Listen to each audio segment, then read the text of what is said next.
Uh, come on here by yourself then. Come on. Go get it. Run. Go get it. You gotta run by yourself, girl. Come on. Go. Go. Go get it. Go get it, girl. Look. You don't want to come out here, man? Got one dog love being outside. One dog that hate it. Oh shit. I get like, what's up, y'all? What's up, y'all? Got to take a break, man, from editing, man. Got to smoke break time.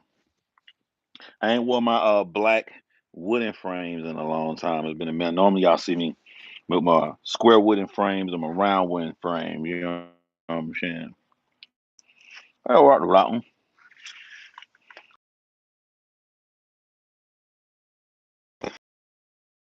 I finally did it myself this time, so we're gonna try to shave up. What's up, yoga yoga? What's up, Ken Allen, man? Yo, this is a very important live I'm about to do right here. You know what I'm saying? Very important live I'm about to do. Because we sit up here and we talk all this junk about the youth this, a young black man this, a young black man this, and young black men may think this way if they see this. Young black men may think this way if they see that. Well, we got concrete proof. Lucky, you don't want to come out here.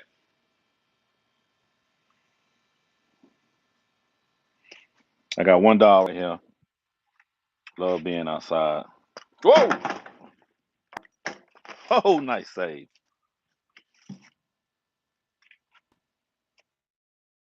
Nice save. All right. I caught that with my leg. With my leg.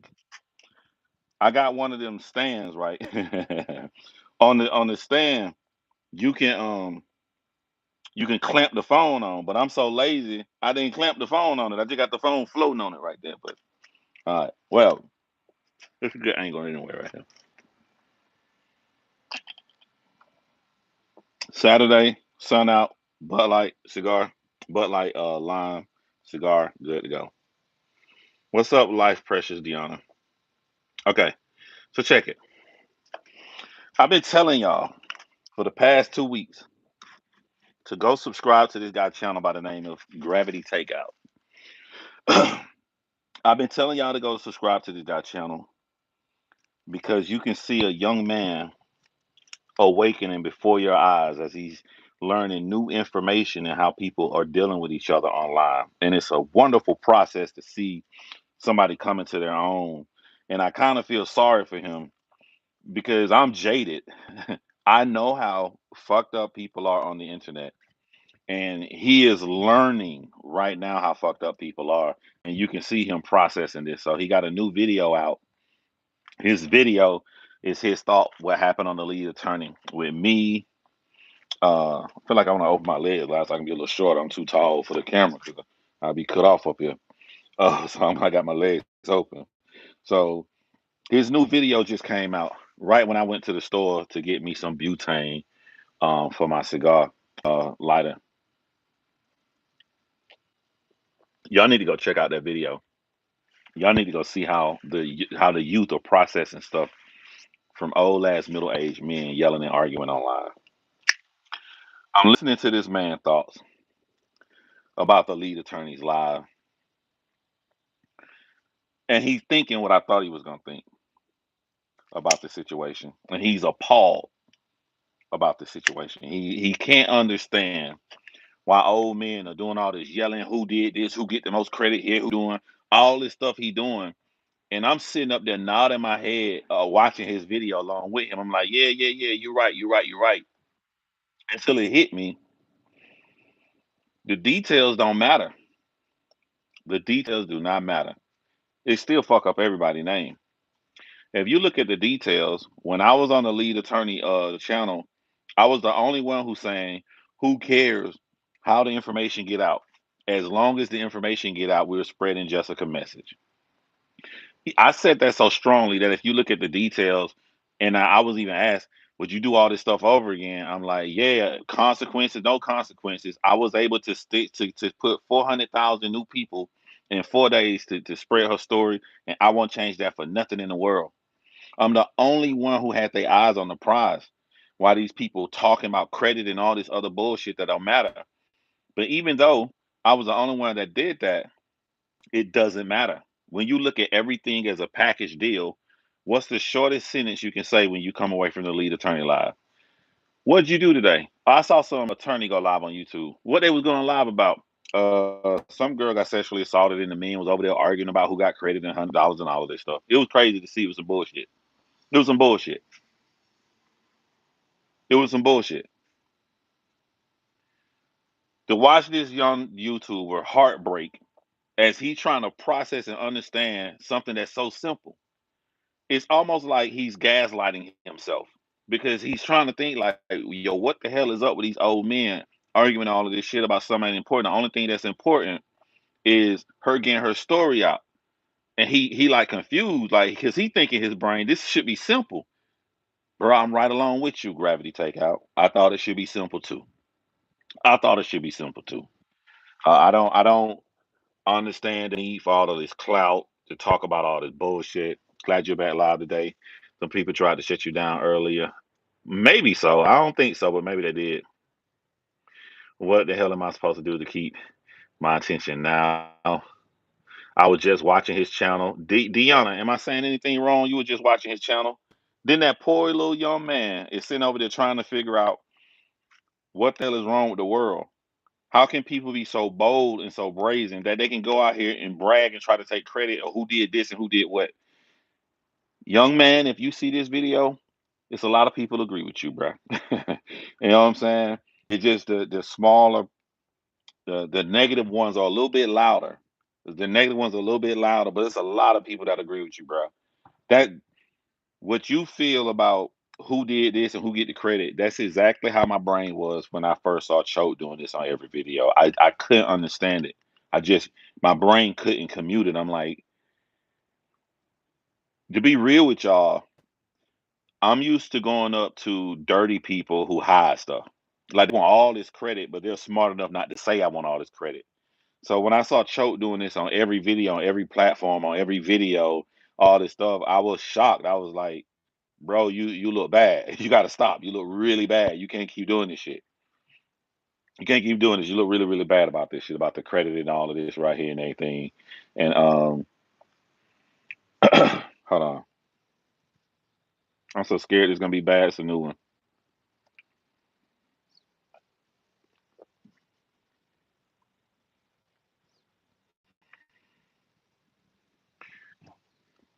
Getting the message out was or should have been prioritized. Agreed. Anything else should have been a private issue. Agreed.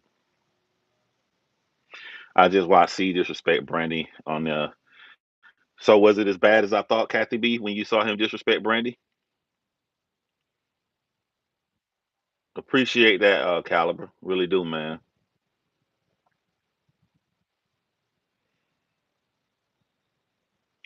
I ain't doing nothing to celebrate no holiday. I don't know nobody out here yet. I moved out here. I ain't met no new people, no friends, except for the neighbor up there, who house y'all looking at. I ain't met nobody. I don't know nobody here. I want to take this time to say something to Choke, no joke. And if y'all talk to Choke, no joke, tell Choke, no joke to look at this part of this video right here.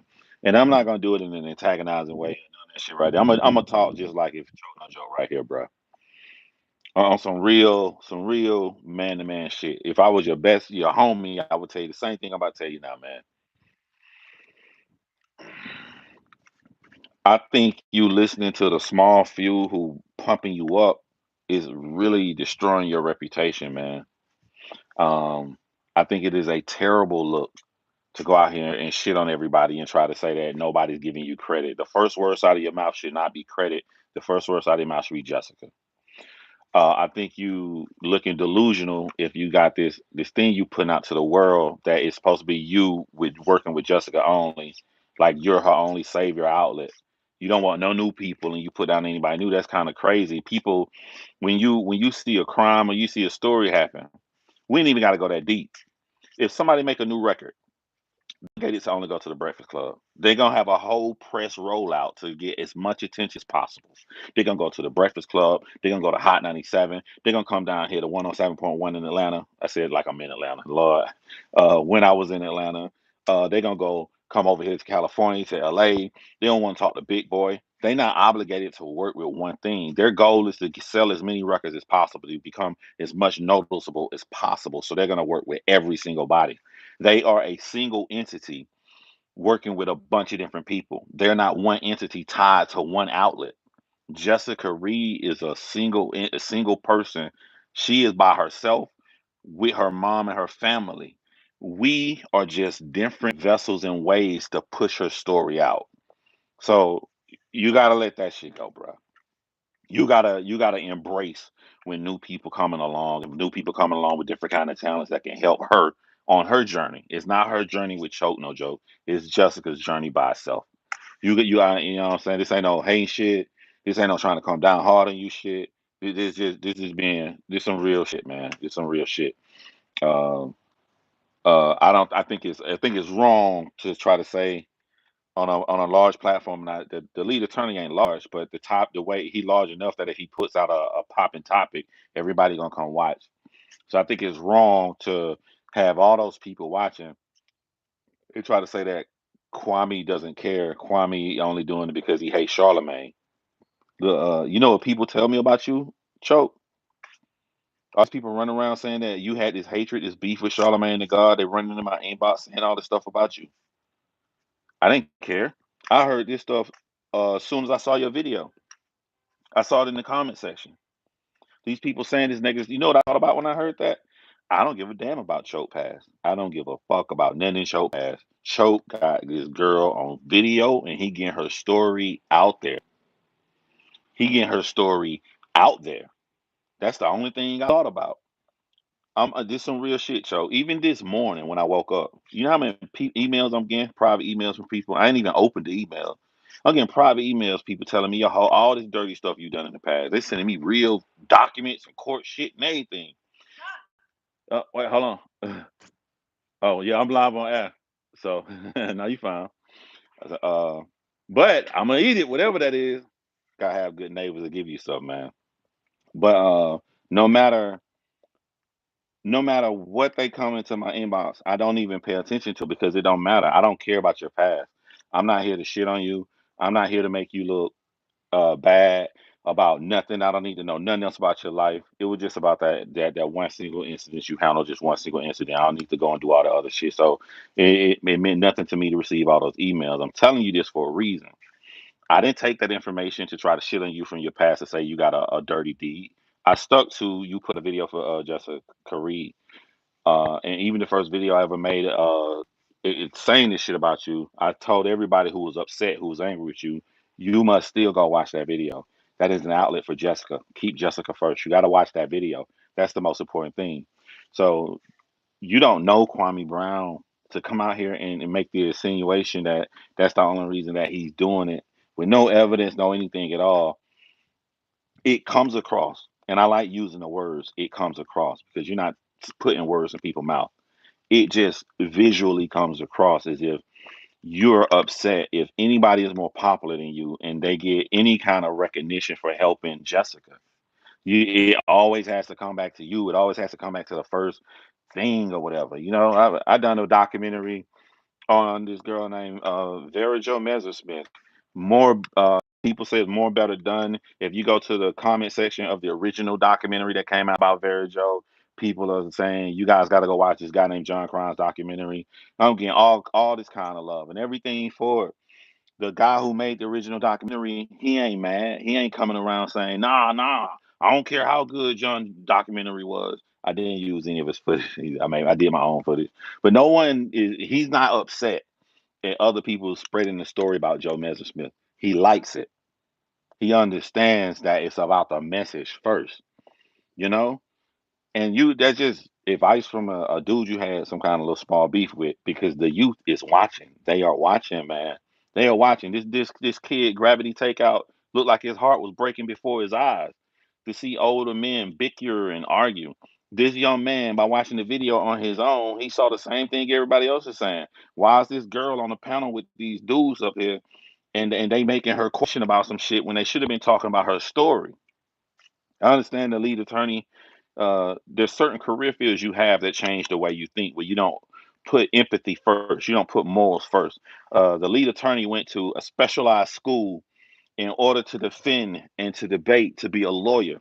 So his mindset isn't going to come from empathy first. His mindset isn't going to come from, we should have been talking about Jessica's story. His mindset is going to come from, well, the topic is about fair use, and you know what I'm saying. Nobody asked her to come on the platform. She came up here and she can speak and do and argue and make everybody look, all of us look bad. He gonna think like that. It's certain career fields that modify the way you think on your empathy first. Police officer, lawyers, sometimes even doctors. You know what I'm saying? Doctors see so many people die, they made it deliver something that's passionate. If your parent died or your sister died, because of the career field that they chose. So it's a little bit harder for somebody, for the lead attorney, to sit back and realize, though, yo, was this really the best look? Was this really? And sometimes stuff can be bad.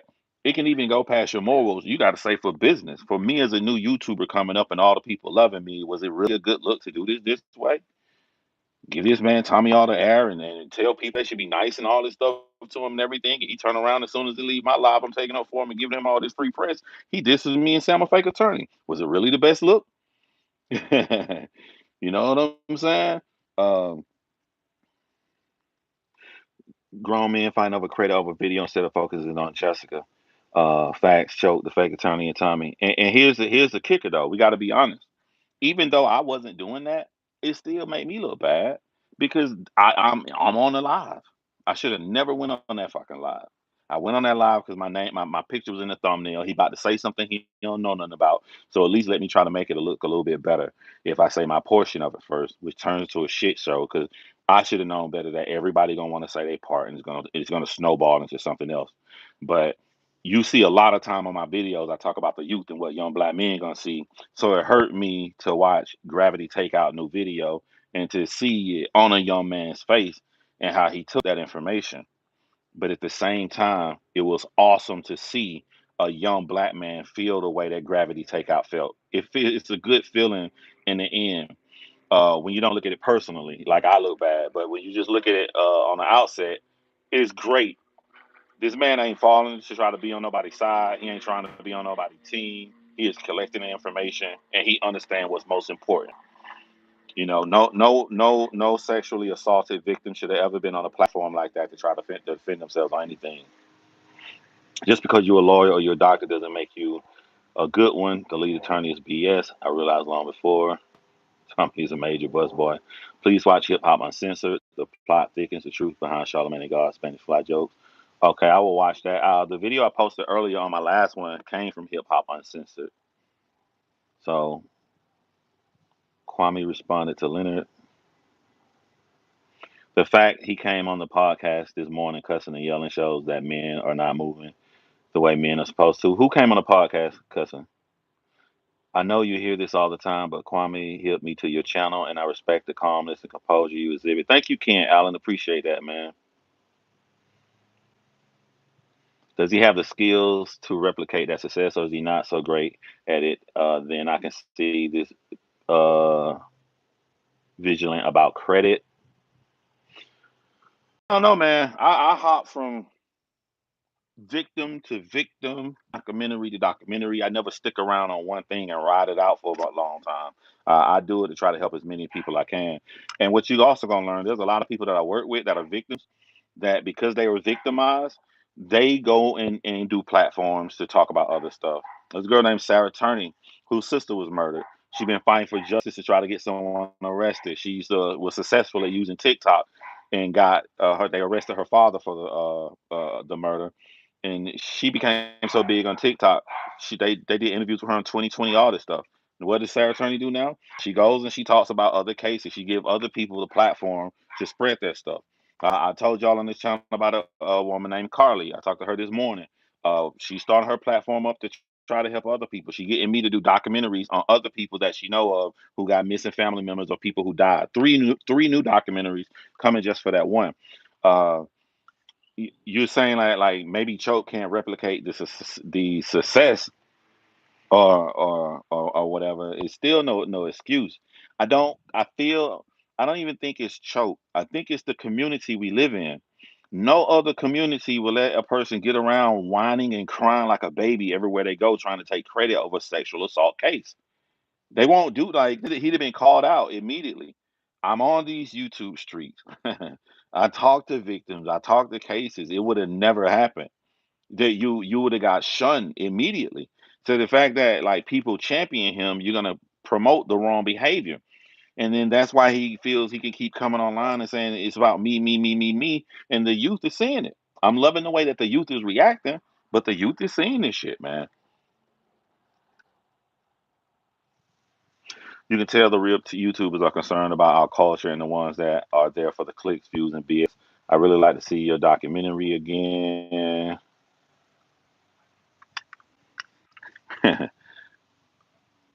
Wait till you see the one I do with her. It's not just a camera standing there and she standing there crying, telling a story, and the camera for some unnecessary reason pan to her feet and pan back up. It's not 480p quality. Wait, you'll see. I know how to tell a story, and I know how to push out the emotions. I know how to get the people that I'm talking to push out the right emotions to make everybody care. You'll see.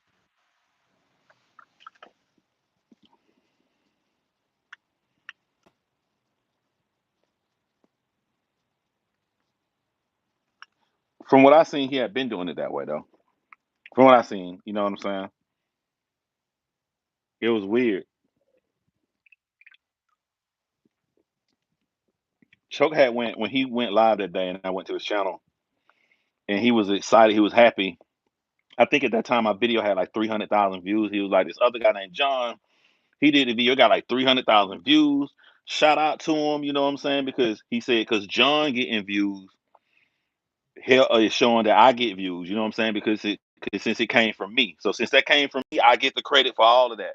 And he literally had his hands in the air, and I'm watching it. You know what I'm saying?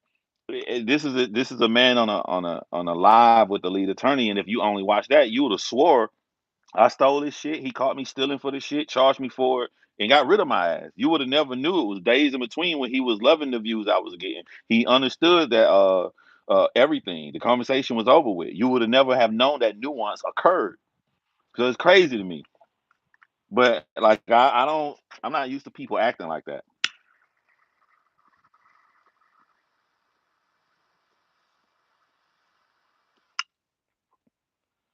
Can't call it a smoke break without lighting it up.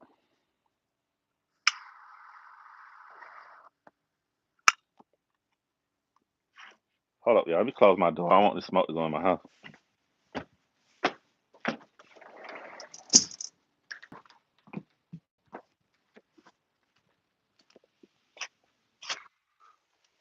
All my southern people, all my people from Georgia. Here, I don't even have to have the AC on. That's some weird shit.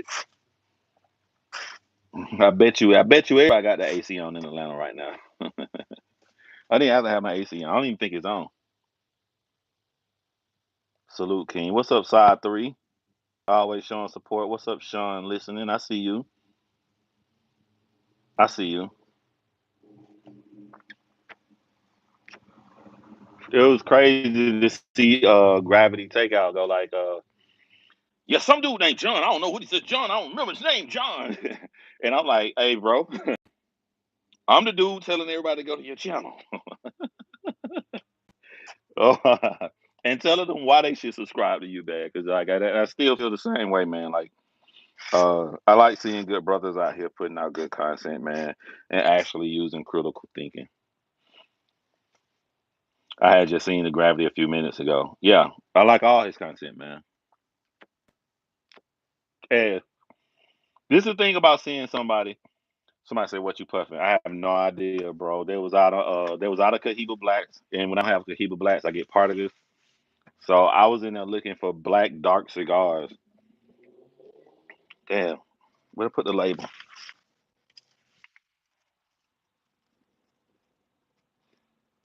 I don't know, bro. I can't even front to you today. I don't know. Yeah, I saw it as well, and I saw it's been real comments, real cool.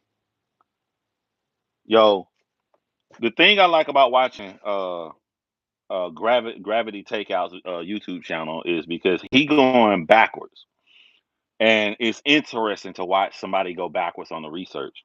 What I mean is, like, Gravity Takeout can't stand Tommy Sotomayor, but you see the first video, the only thing he's saying is a little limited information about Tommy because he don't know.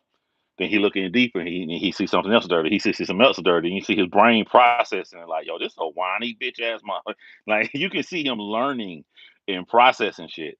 Uh, so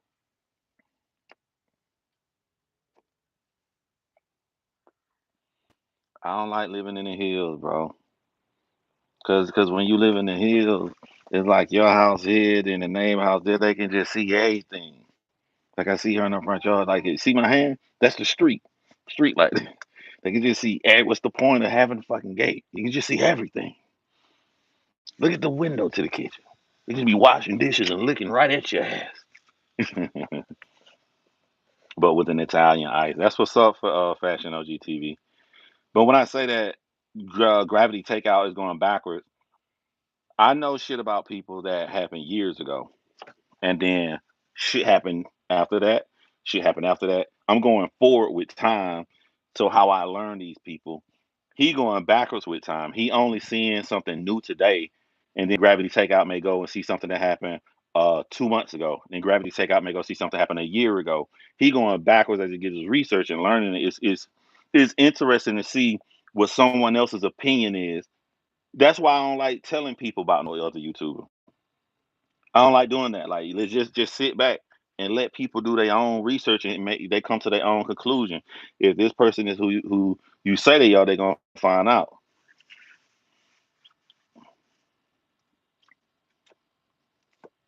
Also, too, there's a flip side to that coin. It's a bad side to it. A motherfucker actually came and told me the person even said that about the kids this morning.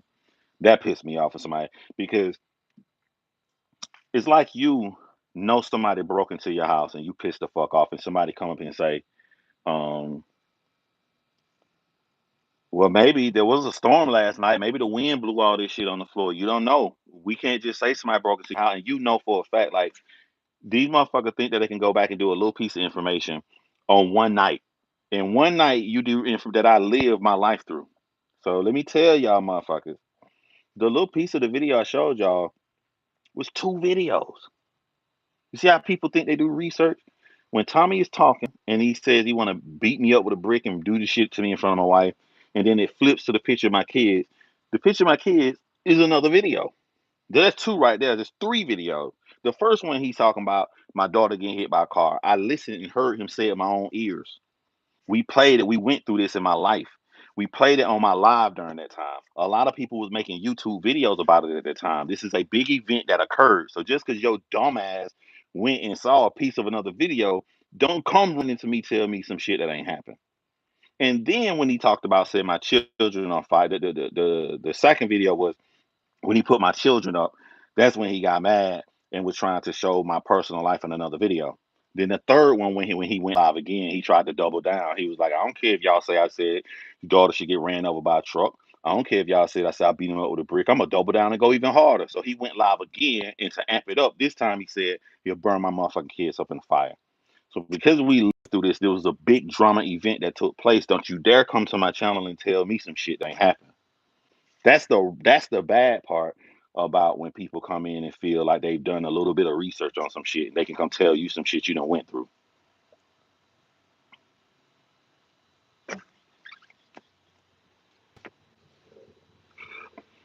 You should do a documentary on how YouTube changed the world, inspiring black issues and black people. I think he's 44 years old, building platform.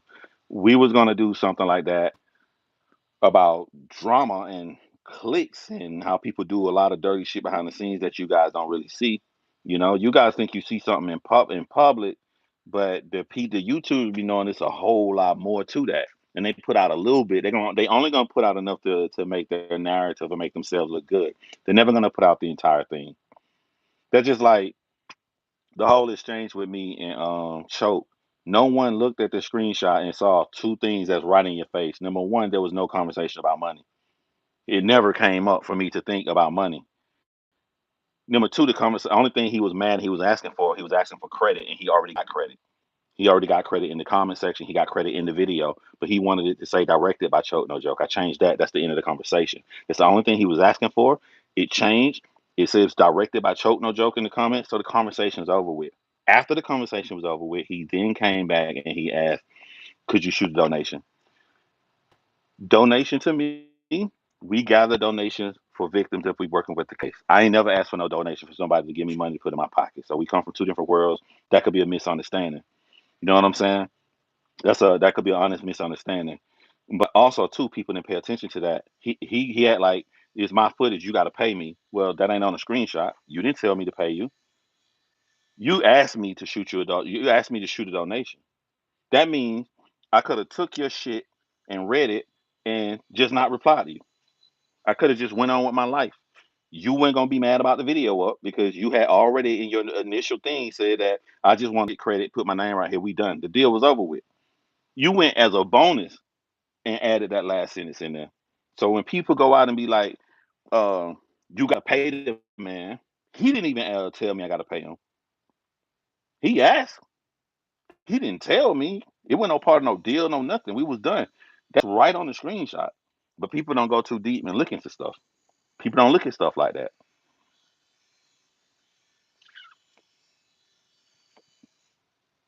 What's up, Queen Cobbett said, said my boy. He put your kids in the video. Hell no. Yeah, he put my kids in the video. Now some YouTuber, and I saw your comment on my channel, YouTuber. A YouTuber, he went over the whole lead attorney shit, right? He was laughing at me when I left the stream. So I put a reply on his video with a link to mine. I said, research is your friend. And I put my video link so he can come and see why I left the stream, right? So he come in and leave the stream. He was like, wow, he was shocked. He didn't know Tommy did all this shit. He learned something new. But after that, he said, if I were you, I would have said this to Tommy on the stream. And I'm just like, maybe people make grown men different. Maybe, you know what I'm saying? If you threaten my life and you say you want to kill my children, I am not going to argue with you on any topics about no fucking other shit in the world. You don't deserve the respect to have a conversation with me. The only conversation we need to have is in person. I'm not gonna get on the lead attorney platform and go tell all these people, yo, Tommy threatened me and my children, and then the lead attorney looking weird, like, oh, this shit here coming from, and all this drama. No, no, no, no, no, no, no. Grown man here. I'm gonna back off and leave. If you wanna have these debates and these lectures and get into these back and forths and shit online, see me in person first. See me in person. You know what I'm saying? And talk that shit like you were talking. Some of these people crazy, bro. They be so hell bent on trying to find drama. They'll do anything to try to justify you stay on the platform and give them the entertainment that they need. No, no. If you say you can beat my ass, I'm just gonna put it out there where hey, just landed in Atlanta, Georgia. I'll be here this night. I'll be here this night. I'll be here this night. Come, goddamn, talk that shit you was talking online. We not debating about no nothing. A man says he will burn your motherfucking daughter. You gonna go online and debate him about cookies? Tommy was playing y'all. Tommy knew I could just agitate John because I know John don't want to speak to me. John has said a billion times he ain't gonna talk to me until we face to face. So I'm just gonna sit up here and look nice. I'm just gonna agitate him. I'm gonna be like, yo, why you didn't do this right here? He know I ain't gonna say nothing back to him.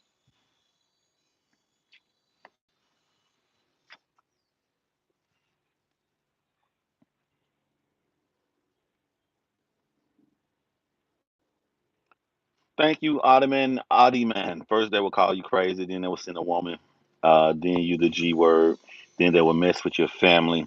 If they don't work, all else chaos. Yeah, face to face. Yeah, woulda, shoulda, ninjas. John tried to avoid the train wreck of harmful optics, and TLA could not read the room at that moment. He leaned into his bias. Also, add on side three, when I call the lead attorney green, every user StreamYards look at their private chat. And just so y'all know how a private chat looks, since y'all can't see it in the public, it looks exactly like the chat y'all got on the side on the YouTube screen. The only difference is, you know what I'm saying? It's in the same place. It's on the right side of the screen, just like the chat is on the right side of the screen on the computer on YouTube. The only difference is it's easier to see a message because the only people that can type in the private chat are the people on his live.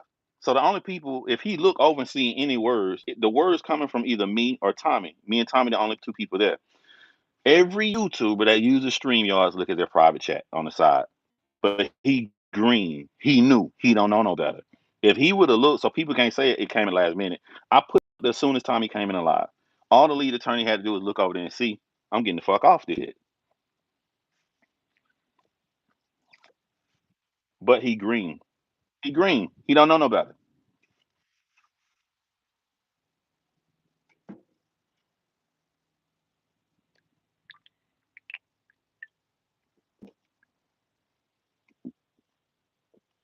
Kids, family, spouses. Yep. I think Queen Common Sense was there around when Tommy said this about my family. She was around on YouTube watching. There's a lot of people who saw that shit. It wasn't a small thing.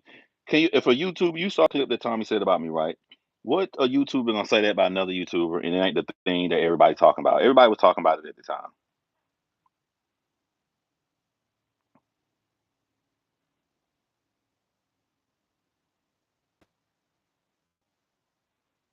Hey, checking you, boo boo. I want you to realize I've been on YouTube for over 10 years. So I say that just so you know that every thing I do, there's a purpose behind it. I'm not one of these you people who just run on here and jump and do this right here. I talk about this, and people come over here and they watch, and then we can talk about a real topic. We can talk about a real topic, and this ain't no situation like my last live when I'm saying the R word and I'm saying the SA word, where it ain't gonna be monetized. This will be monetized, so I can be monetized, right? You can talk about this. You can pull people over here. Everything I do is for a purpose. Sometimes you got to adapt to the world you live in. That's what I was trying to teach Dr. Boyce Watkins.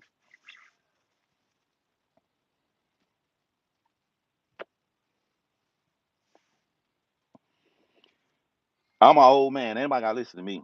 If the lead attorney don't think that what he did was wrong, go watch Gravity Takeout video. That's the youth speaking right there. That's what the youth is seeing, and that's what they're pulling from this situation. They see a bunch, you know, somebody in their early 20s, you older than the motherfucker when you 40. You older than the motherfucker when you're in your late 30s to them. So they see a bunch of old men being devilish, selfish, self-centered to the point of being so disgusting that they're willing to do this in front of a girl who was assaulted and there who should have been there to tell her story. That's what the youth is seeing. So you ain't gotta believe me. You ain't gotta take my word for it. I'm just telling you how I look. Gravity Takeout has common sense. That's kind of rare. Yeah, he does, and he learning on the spot. Every video you see him learning more and more and more. I kind of feel bad for Gravity Takeout because I already know how the story ends. The more he learns, the more disgusted he's gonna get. He's gonna get very Gravity Takeout. You ain't even peeled the surface of how dirty shit get, boy. I hope you got the guts for this. You about to learn the true selfishness of the world we live in.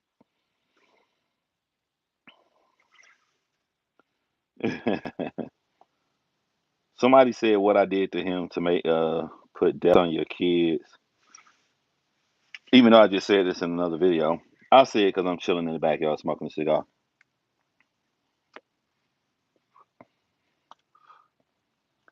Y'all know I don't accuse nobody of shit. I leave the option open. You either did it or you're a dumbass. So Tommy would come online back in the day. First of all, he had he put up a challenge that no one could debate him on a serious topic without being put doing ad hominem attacks. They're not gonna do ad hominem attacks. They're not gonna talk about him personally. They're not gonna pick on him. None of that shit. Well, I know how to do shit like that. So I put the portion of his video of him saying that no one will be able to do that to him. I then proceeded to logically break him down. He tried to say that black women, dark skinned women, are he talk about their actions, and I saw people in the comment section talk about their actions. So then, after I broke down how those things were wrong, I then pointed out to Tommy that you have a video where you said that black women are symmetrically uglier than other women on the planet. You even tried to use science to discredit dark skinned women looks and how they're not viewed attractive around the world. That made Tommy look extremely bad. And there was nothing he can say. It was his own words. And I guess it was a video he didn't think nobody saw. I saw it. I downloaded it. So he really didn't like that shit. So instead of him, he had a video at first saying, "You won't say ad hominem attacks." I didn't do ad hominem attacks. I didn't say anything. I didn't pick on him. I just did a logical debate. He looked bad. Um, so when that occurred, he then made a video calling me gay, talking shit, doing all the little young idiot shit that he does to everybody else or whatever. And to me, I viewed it as you just lost right there. But after this, you got he had never met a dude like me before. Tommy kept running into people that want to talk shit to him. I was gonna methodically break down everything you say. He had never ran into that before. So he was flustered. He didn't know what to do. So after that occurred, Tommy starts. I don't know. He started going. You know how Charlemagne started doing the thing on the radio when he would feel bold. He can say whatever he wants to, and I was biting him in the ass. Tommy started saying all of this shit. That he takes showers with his daughter, who was about 8 years old at the time. That he gets in the shower naked with his 8 year old daughter and shit. And so everybody started making videos about that shit. And I'm sitting back and I'm watching. I'm like, damn, man, like, and Tommy's daughter the same age as my daughter. So I was like, yo, bro, my daughter come to my waist. She come out right here. If I took a shower with my daughter, she come right at where my penis and shit is at. Like, this is some disgusting shit. Like, why are we putting this message out here to black men or whatever? So to double down on that, Tommy started doing lives and he started telling people all men pretty much like underage girls, and uh, he tried to say that like there's some 15-year-old, 14-year-olds or whatever. So he turned these talking points about how men like underage girls. He started flipping that into jokes and making fun. And every time he come on live, because he wanted to antagonize everybody who thought this was disgusting, he would do this all the time. So I call Tommy a hebephile. A hebephile is a person that gets sexual gratification from a teenager, not an adult, not a child or baby, but a teenager. So I told him that. So after I said that he did that, he said no, he didn't. He likes to joke about it. He said I'm just joking and laughing. So I said you got to pick one. You got to pick one. Either you're a hebephile or you get pleasure joking around about laughing and making jokes about being a hebephile. You have to pick one. He really got pissed off at that point because he didn't know what to do. Either way, he's in a trap. You either like joking about being a hebephile or you really are a hebephile. You tell me. At the same time he did this, he incorporated his daughter in the video. This video is still online. You can go look at it to where he gets out of a shower and he has a towel around his waist. And then he opens the towel and his daughter's on a couch and she does her face like this. She put her hands in front of her face and he opens the towel and he has on some shorts. So again, if we talk about how people should be around their kids or young black men and showing people what not to do, yeah, I talked about that. And when I did that, he got so much negative attention. They start calling him Soto showers. You can YouTube the word Soto showers. It's a bunch of videos everybody making about Soto showers because he said he took showers with his daughter. It made him so angry and so upset. That's when he threatened me and threatened my children.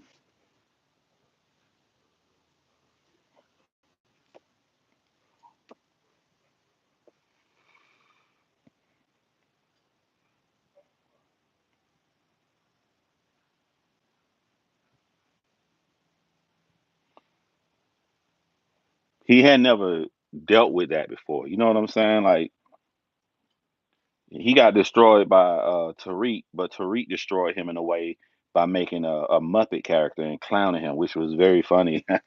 That shit was funny as hell back in the day. But he had no matter what he was trying to do, I was gonna stay on the topic. He tried to come with jokes. He got videos making jokes and shit about me, talking about my features, my face, and everything. But I still would stay on the topic. And he couldn't persuade me to get off of the topic because it was his own words that was destroying him. The same, basically, Same way I did Dr. Boyce Watchin. Same way.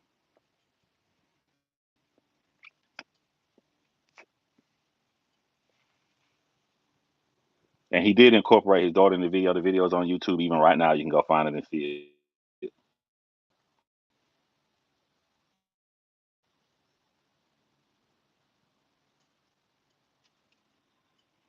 But the great thing was, like I'm learning now, like people don't know this shit. And when I say that's a good thing, like this dude had like a 500,000 subscribers. He had another channel, 250,000 subscribers. The dude was astronomically large. And I think he got like 40,000 subscribers now. So it did not uh connect. It did not the ideology, the stuff he's saying did not connect with the youth. People like Gravity Takeout coming on. I guarantee you Gravity Takeout don't know that. When he know that, he gonna fucking flip the fuck out. You know what I'm saying? The more he learn, he gonna see how more disgusting people are.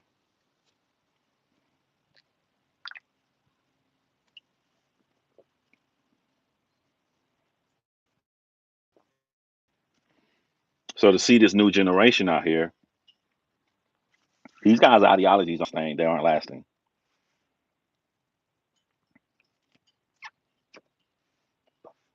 Ray Mester, you say you still have about 500,000 subs today.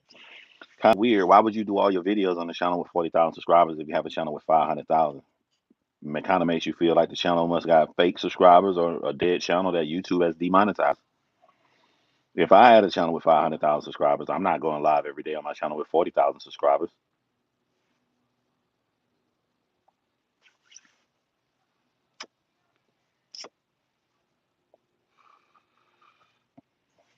I got a friend who got 500,000 subscribers. That's the channel she uses. That's the channel she get paid from.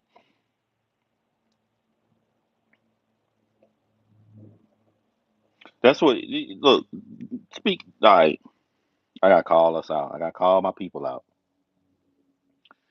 If I were to go to the true crime community and I were to tell my friend who got like 500,000 subscribers, I would tell all the other big true crime YouTubers to go and look up this information on these people and then put out videos showing their devious actions and harmful shit that they're doing to children and shit and things that they're saying. They would get obliterated and destroyed and get handled quickly. But yet we'll sit around and it's our own people, our own community, and we'll champion people like this on. We'll like, oh, that shit ain't that bad. Oh, he's just bullshit. We'll what's up, Mason? We'll just let that shit rock. That's the problem.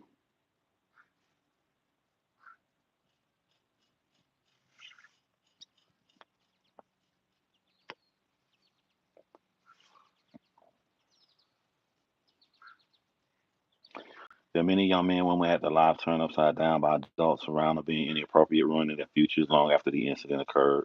Yeah. Accidents make people go crazy. Yeah, it do.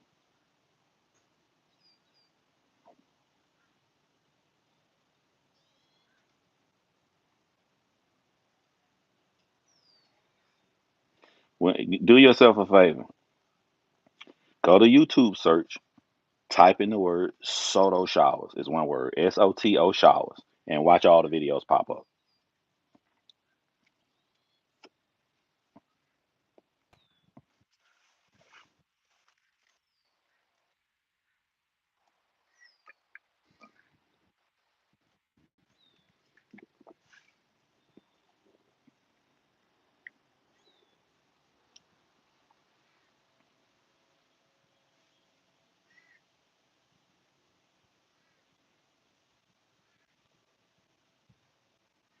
Why not report him to social services for suspicious activity? I don't do shit like that, man.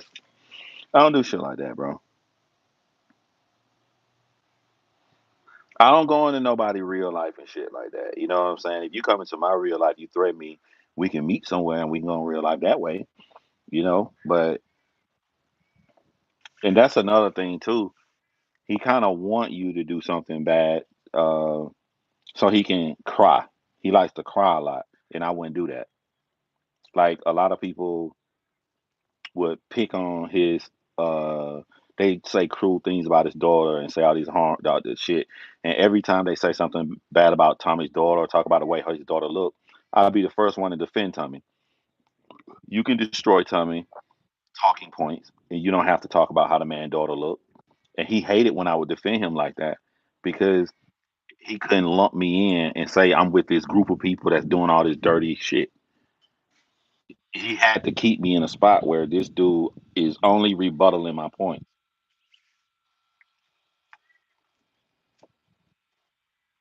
So,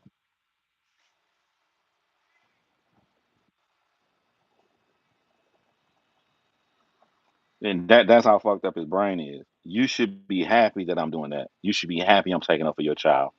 But he didn't like that because he couldn't group me in with the other people that was doing it. Because if I'd have done something to his child, and he can be like, "Oh yeah," then of course I can say I want his children to burn up in the fire. But I never said anything bad about his children, about his child. I don't even know his other children.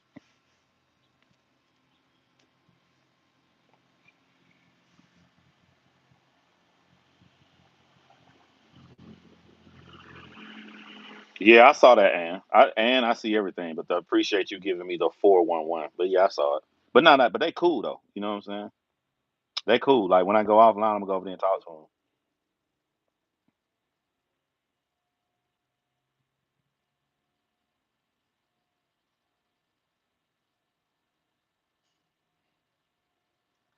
The only time I get paid is when I do lives, like right now. When I talk to y'all cold and calm like this, because my content is not what YouTube like. YouTube don't want you to talk about as assaults. YouTube don't want you to talk about uh and when people, you know what I'm saying, and they don't want you to talk about that. So when I put up all these documentaries, when I drive and do all of this stuff for these, when I drive and do all this stuff for these families and everything, they don't get monetized. When you go to John Crimes and you watch all the work I put into the documentaries, they don't get monetized.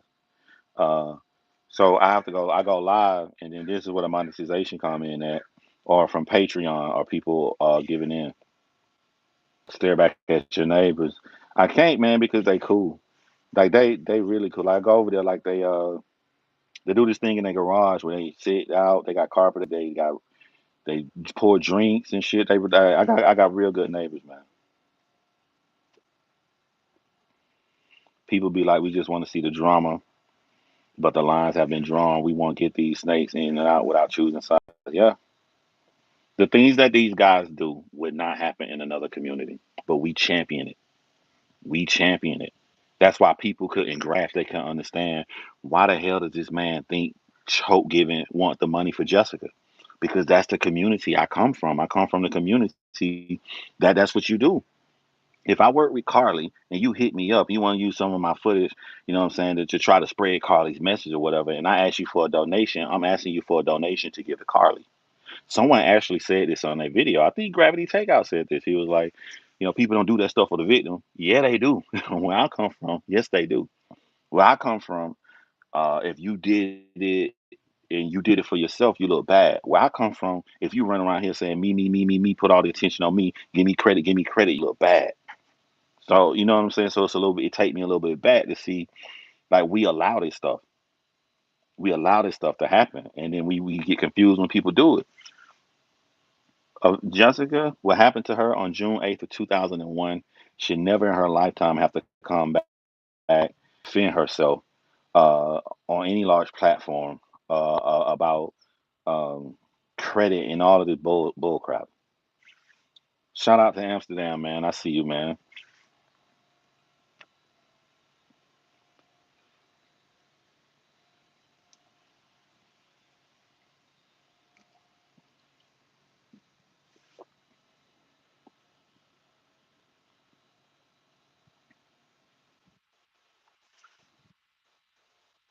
Yeah, but you say it's messed up how her trauma has been dogged in the middle of the war, but she cool though.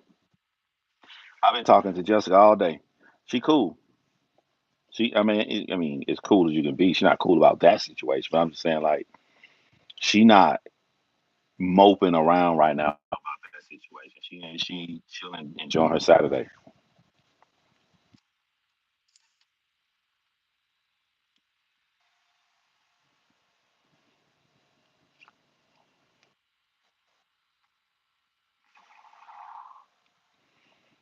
Nah, I can't. I cannot describe it. I look at shit like that when people say you smart, you intelligent. You know, if y'all really know this channel was because I did articles at first. It was started. I did articles on battle rap magazine articles. I did articles on mixed martial art and boxing. Boxing, mixed martial arts is my thing. That's what this channel was originally for. You look back at the old videos, you see me talk about Ronda Rousey, and if you're wondering, I got about 1,000 videos on this channel. Most of the videos are on private right now. But there are way more videos than you see on this channel. But I look at when people start giving you labels as a boxer. A lot of men know this. A boxer cannot choose his nickname. You can't say, I'm the Dynamite Kid. Somebody got to call you the Dynamite Kid. That's how you get your nickname in boxing. And that's how I look at these titles men give themselves.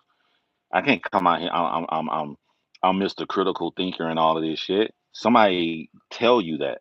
They all you do is be yourself, and then people see yourself, and then they make what they feel about you. I like John. John's an intelligent brother. You know, other people call me intelligent. That come from other people. I don't need to come out here and say like Dr. Boyce Watkins does every 3 sentences. Yeah, critical thinking. I'm Mr. Critical Thinking. Critical crit. Like that shit is weird to me. That's some weirdo shit to me.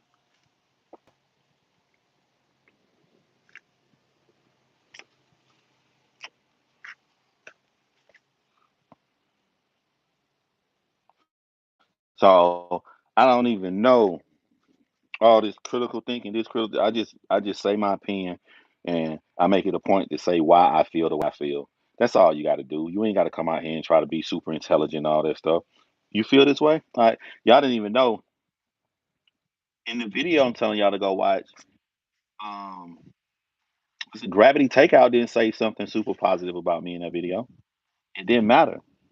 It was about him watching that show and him drawing his own conclusion from that show. I can't take that from him. That's what he got from what he saw. And I see that and I see how you seeing that. And it made me want to, I got to be more mindful of where I put myself in these situations. Because at the end, if you the only person saying some good stuff on a extremely toxic environment, they're not gonna remember. Some certain people remember it. So there's some good comments taken off for me, but for the generic thing is you were involved in fuckery.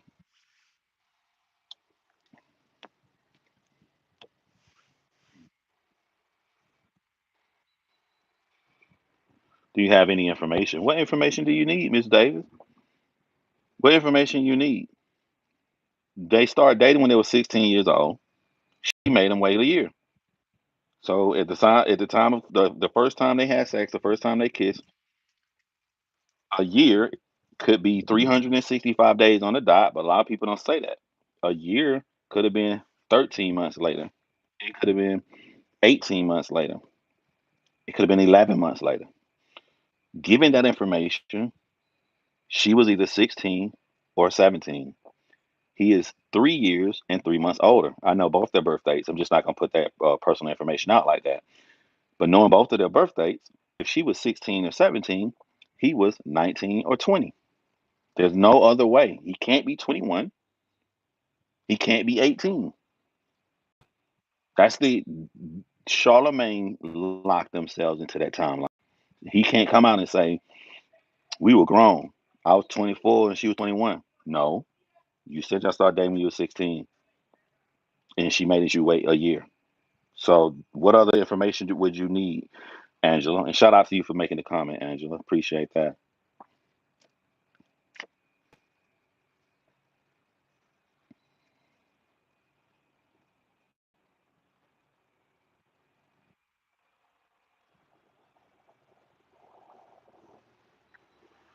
Say your truth with your chest. Yeah.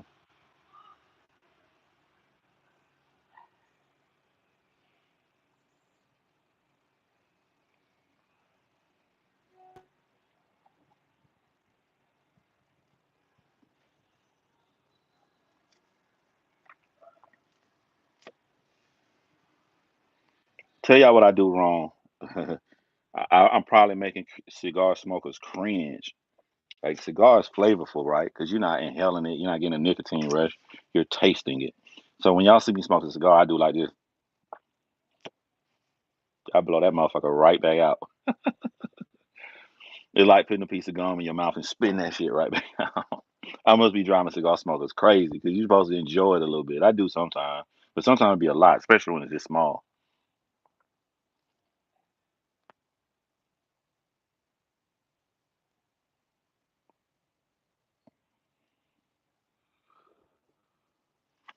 I see you, man. I'll let you come and rock. What happens if you inhale? If I inhale this cigar and 411, and all 172 people in this chat is gonna laugh hard as hell as I go crazy coughing like a motherfucker running back and forth on this damn thing. You're gonna see all my neighbors coming their back porch. Somebody gonna yell, "Oh, you okay, brother?" That's what's gonna happen if I inhale this motherfucker. A cigar? I did that shit the other day, bro.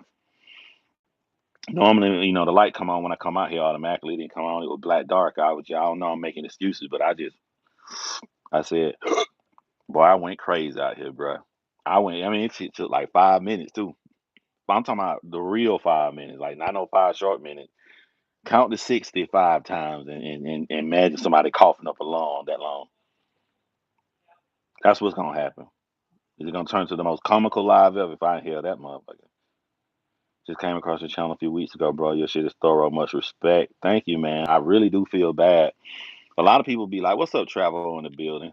A lot of people think you like narcissistic or something if you go back and watch your own lives. Like, why the fuck you watch your live? You in it? I go back and watch my live because I know I'm gonna miss a good ass comment, and I feel bad, man. Y'all be saying some real knowledgeable shit. I be like, damn, I wish I would have saw that. I would have said something if I saw it.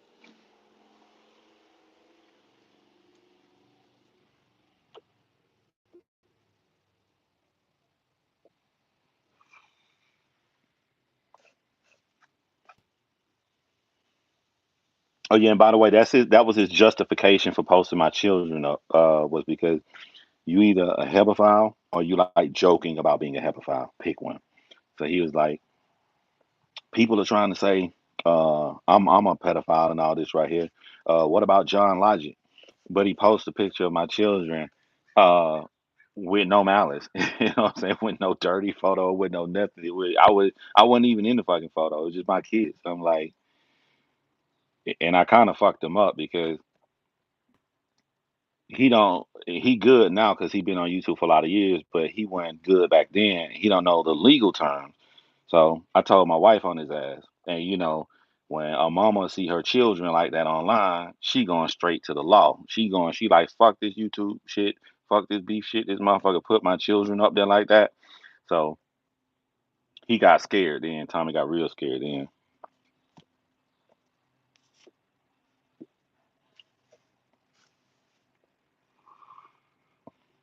I just told you my biggest accomplishment. Ken said, what's your biggest accomplishment? Having children?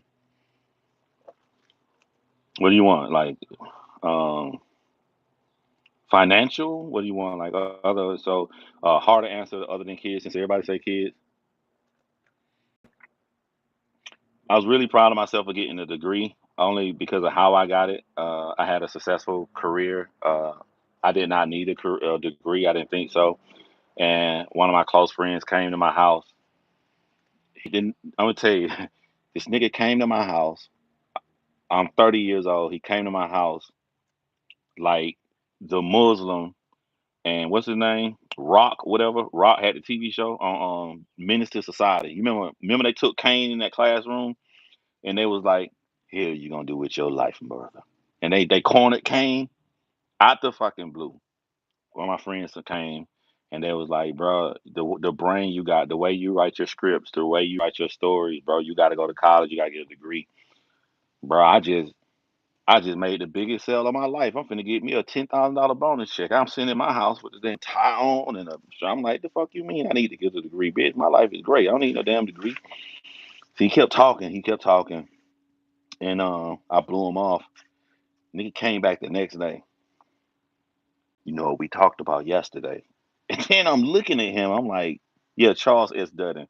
I'm looking at my friend, and I'm like, you serious, bro? Like, I'm thinking he just want to have a conversation. We're gonna talk about something. I'm like, he not letting this shit go.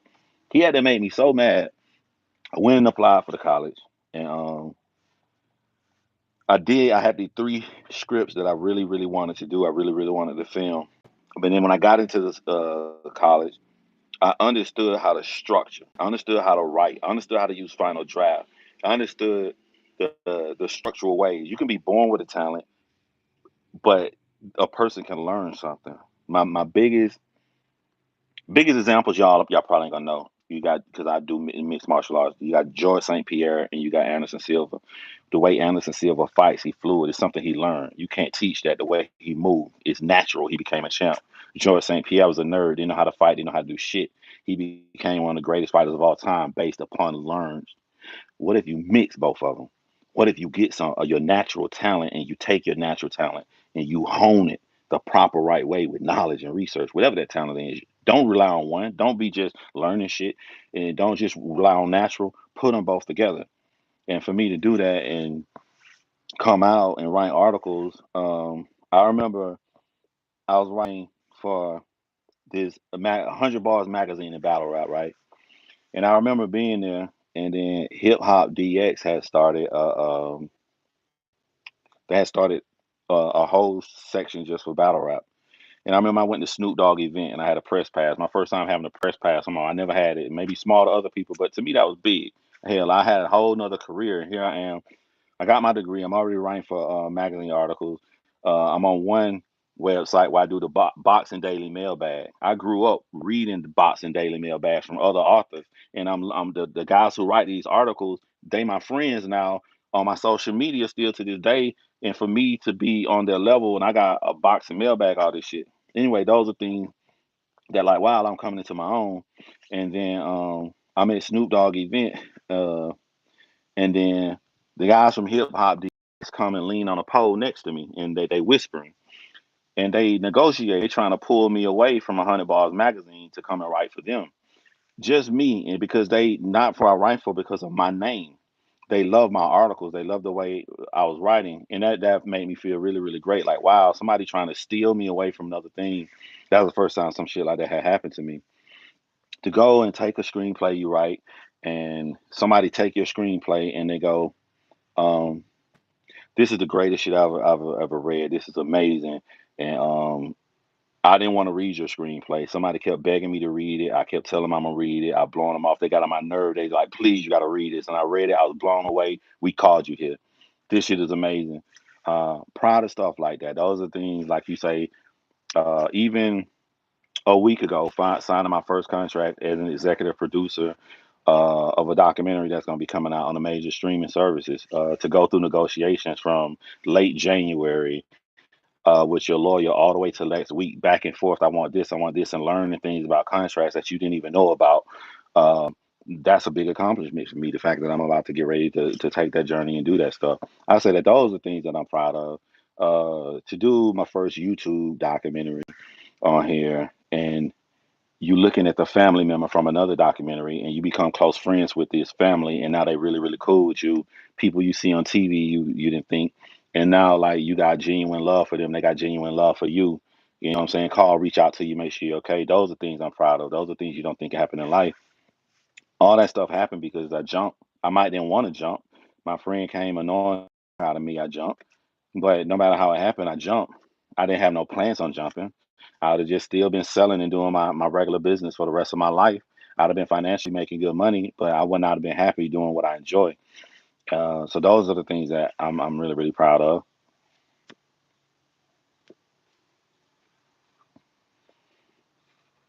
I'm really proud when I make the decision to say how I feel without looking to see how the climate is, without wondering if everybody's saying this or everybody's saying that, without trying to fit in, just saying how I feel and like that, and then you know what he feels about the information you're looking at.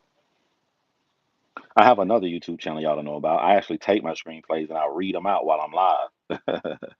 I got a lot of YouTube channels. I go chill. I go live on that. I went live on that about like a week ago. And this is what I'm saying when you don't know nobody, right? You don't know nothing about me. Imagine if me and Choke would have been cool. Imagine if I could help him on some shit. You don't know these people. You don't know nobody background. You don't know what they good at. You don't know who they know. You don't know who they've been talking to. Like I put up the rap, people surprised. Like, damn, dude, I didn't know you rap, man. That's all. I was signed to a label, bro.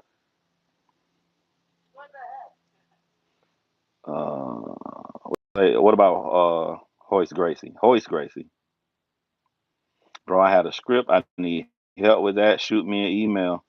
Do you have Final Cut? No, I don't. I prefer to edit on a Windows platform because you want to keep your options open to be able to do shit everywhere and not just Apple. So if you use Premiere Pro, uh, Tommy is live talking about you. But this is a good opportunity. All right. So let me tell you what's gonna happen with Tommy talking about me. I'm gonna go ahead and do this prediction for you. Nothing. It's gonna go loud, yell, talk. Some views is gonna go over there. I'm still gonna be over here. I'm still gonna do my thing. I'm still gonna have my stuff. But I tell you what's not gonna happen. He not gonna meet me. If you want to hold people to their word, you saw a video where a man said, if he see me, he gonna hit me with a brick. If you want to hold people accountable, there should be no talking. He should just try to hit me with a brick. I'm glad I will be in Atlanta July the 20th. I'll be there from July the 20th to July 27th. Somewhere around 3 days after that, I'll be driving up to shoot with Jessica. But I'm there to see my kids too. So I will be in Atlanta. I will go live. I will sit in one spot for a long time. Anybody who want to see me can come walk right up on me. I'll be standing like this. You have a free shot to hit me with a brick. There's no, you make yourself look stupid if you go online and you start going live and talking and cussing and shit, talking about another man when you say that you want to beat him with a brick. Also, too, something that's gonna happen. You can talk all you want to about me. It still ain't gonna stop people from being able to go in the past and search the word soda showers. It's not gonna stop them from seeing you making skits with your little daughter with a towel on and you pull it back in her eyes like this right here, and she doing that shit with you. What does that promote with black men? A lot of people get worried when people go out here and make these videos and shit about them. You should be worried about the results. I worry about being effective. He not gonna stop my show. He not gonna stop my channels. He not gonna change my like dislike ratio. And I'll happily go back and forth, chop up people, make videos back and forth with anybody. I will not do it with him because once you threaten my children and once you threaten my life, it seems childish to go and revert back to the step before that. It's like a little kid saying, if you cross my line, I'm going to punch you. And then you cross the line, they supposed to punch you. That's the next step. You don't go back and say, all right, now I'm going to make another line, cross that one. All right, I'm making another line, cross that one. That's what it's like when you go back and try to make videos talking shit about somebody after you already said that you see him, you're gonna knock him out. So give me anybody else on here. Tell anybody who bid to make a video about me. I'll show you how I'll cut them up and embarrass them with my own words. But it won't be Tommy Sotomayor. I have nothing to say to him unless he wants to say something to me in person that's coming from the words out of his mouth.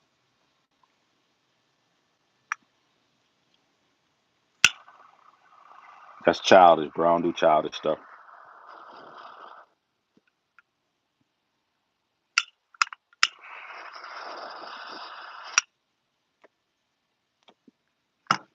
Sorry to my fellow cigar smokers. I know you're not supposed to smoke that small.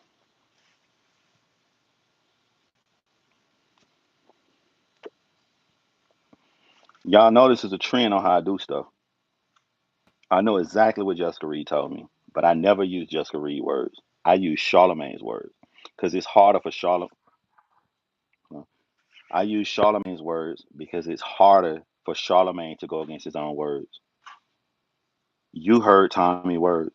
I played the video. If you have not heard it, go listen to my video titled "Why I Left the Lead Attorney's Channel."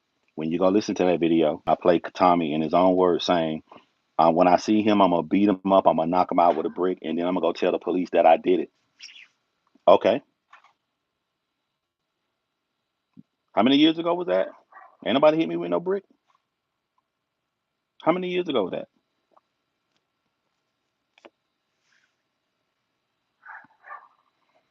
Man asked me to meet him somewhere and then show up. Then gonna go talk shit to another YouTuber. The other YouTuber live at the part where he said he can meet. You think Tommy showed up? Nope. Man, my guy. time for these goddamn games, bro. We grown men out here.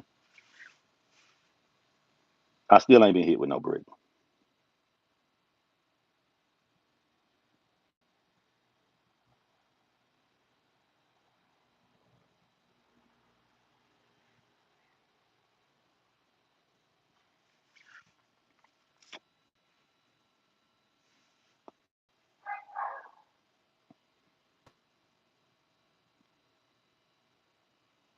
Another achievement, y'all say things I'm proud of, but you don't want to say your kids because that's the easy answer.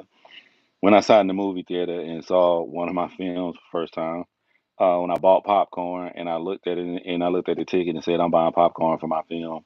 When I waited to the end, I know people decided to see the film. I was just waited to the credits roll. I couldn't wait, and I pulled out my phone, sitting in the middle of the theater, and I took a picture of my name. That's another achievement I'm proud of.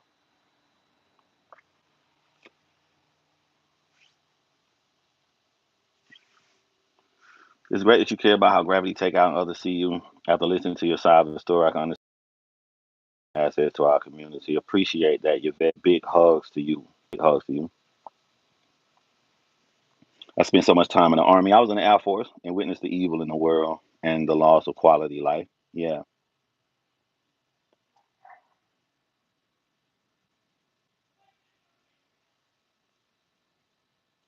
I gotta be some kind of big when people talk about me. People don't talk about little guys. People don't talk about little channels. I gotta be some kind of big.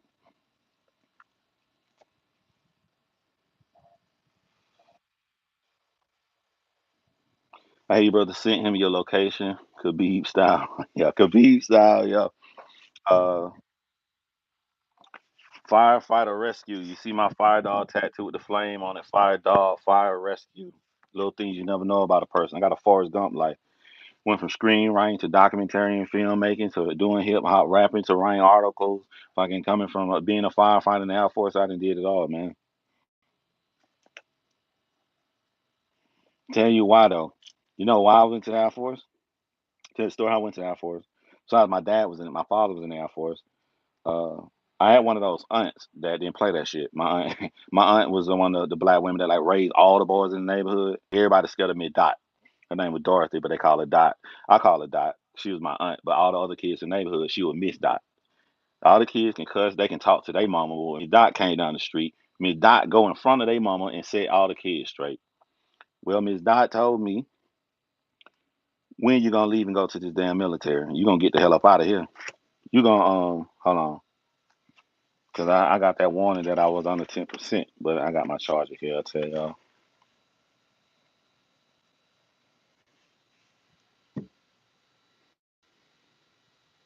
John Gump. This charging. This charge. I had to make sure charging. Mid Dot told me, you gonna get the fuck up out of here, bro. And I was mad at first. She said, you better not come back either. You better not come back to Macon, Georgia. I signed up to go to the Air Force, right? You graduate in May. So you live your last summer, and I'm supposed to go to the Air Force in August. I looked at Macon, Georgia, and saw how hard of a city it was. Eighth worst city in the country in 1998 for murder, for all crimes. Macon, Georgia was that bad. It's Atlanta niggas watching me right now. I know it's 40-year-old Atlanta niggas watching me. Y'all motherfuckers from Atlanta know. Everybody like scared of Atlanta, but y'all knew the Macon niggas didn't play. Whoa, that's the Macon niggas. I mean, the Macon niggas is crazy. That's what I grew up around in the hood. Macon was so bad that I graduated from high school, right? I was sitting on a I was sitting in my living room and I'm noticing every week somebody die. We wait, we go to the club, pop, somebody get shot, somebody die. I picked up the phone in the living room, I called the Air Force recruiter and I said, can you change my date to leave? He like, when you want to leave? I said, as soon as possible. He said, do you really mean that? And so he said, do you understand what you're saying when you say as soon as possible? I said, I understand what I'm saying. He said, I'll call you back. He called me back and said, you want to leave in 3 days? Yeah. I ain't told my mom. I ain't told nobody. I went to them and they was shocked. I said, I'm leaving. Tell y'all how I went to the Air Force, bro. That ass. I ain't had no suitcase. I put my little clothes in a brown hefty sack, a trash bag. And I got on that bus and went to the military. I remember the day when we was in the drill sergeant yelling at us in boot camp, throwing out stuff in our locker and everything. Everybody got their suitcases. I had a brown trash bag. I had a couple t-shirts. I had one little like dress shirt, right, that you look nice in or whatever. And that wasn't even mine. That was my friend's. It wasn't mine. I came back from the military. I came back from boot camp. I came back from the Lewis F. Garden Fire Academy, and I gave my friend his shirt back when I came home to visit. Because for the first time in my life, I didn't need it. I didn't need to wear nobody else's clothes. I had a little money in my pocket. Just the little things you go back and you look at in life. I remember the first time I got out of boot camp, and I got out of tech school, and I went to my first Air Force base, which was Moody Air Force Base in Valdosta, Georgia. The first day I was off from the fire academy, got off 7 o'clock in the morning.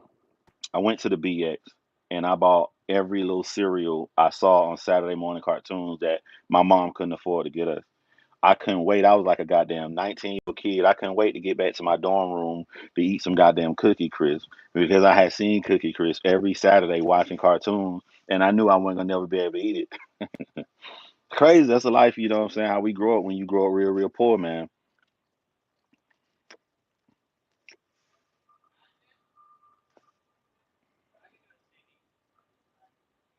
I left with a Pittsburgh hockey jersey, some Dickies, some Nikes, and a CD player. Yo, I wasn't even scared, bro. Like I was so silly. I was scared. Let me tell you how fast it took me not to be scared in boot camp. When I first got to there, you get off the bus and y'all onto this platform, and I'm thinking about movies. In a movie, every time you see a movie, you only see one drill sergeant. One. So I'm standing there. We don't know how to stand at attention. They ain't taught us now. We just got there. I'm standing where I think is at attention. Motherfucking one drill sergeant came out. That nigga looked and he said, "Let's get ready to rumble." When he said, "Let's get ready to rumble," that door opened and about 50 drill sergeants came out. Now, y'all know I always think about math. In math, my brain was, it's about 200 people out here and only one drill sergeant. What's the odds they gonna get on me? When that motherfucker said, "Let's get ready to rumble," all them drill sergeants came out that motherfucking door. My knees started shaking. I could not stop my knees from shaking. I was trying, but I was like, boy, they see my knees shaking, bro. I'm God, they gonna come forward. Boy, I also got damn scared. And they came out ready to give it to everybody. They were just random. Anything they find, they coming at you. I'm standing there, right? My boy, this dude I met when you go to the hotel, you start meeting people as all y'all get on the plane to go to boot camp. Dude named Leonard. Well, Leonard, huh? He had on overalls, right? And I remember my knee was shaking so bad. Leonard was short, so he was in front of me, right? And the drill sergeant saw how scared I was. He saw my knees shaking. He was coming. They were coming to me. That motherfucker saw Leonard goddamn overalls. They just left me and ran to Leonard. Who the fuck you think you are, crisscross motherfucker? You think you got that? They just started. I was like, yes, thank you, Jesus. Thank you for the motherfucking overalls. But that was the only day I was ever scared. When I woke up that next morning and they made us march down to get our haircuts, I already had a bald head. I had a bald head all through high school. I ain't really need a haircut. They talked a little shit about me, like, you, who the fuck you think you are? You smart? You gonna get your damn haircut before you come here? But that morning, I'm a silly dude, voted most silly in class, most class clown in high school. I'm a super silly guy, right? They told us to put our ass on a wall and take the brush and brush your hair down. This one guy walked up and he put his head on the wall and brushed his hair down. And that drill sergeant said, he didn't even yell. He said that shit so smooth. He said, "Son, you really mean to tell me you don't know the difference between your ass and your face?" When he said that, I bust out laughing, bro. I will remember that for the rest of my life. Not just because it was funny, because that broke me from being. Once I laughed like that, I wasn't scared of shells. Matter of fact, I got in a lot of trouble in boot camp for being too silly, and then that's when they gave me my nickname of Dolphin. When I that joke came at such a pivotal time because if you in a situation where you real scared and you can do a genuine hardcore laugh, it's broken forever. You'll never be scared. I can believe that about you being a class clown. Y'all was skill as I was silly as a motherfucker. I was silly.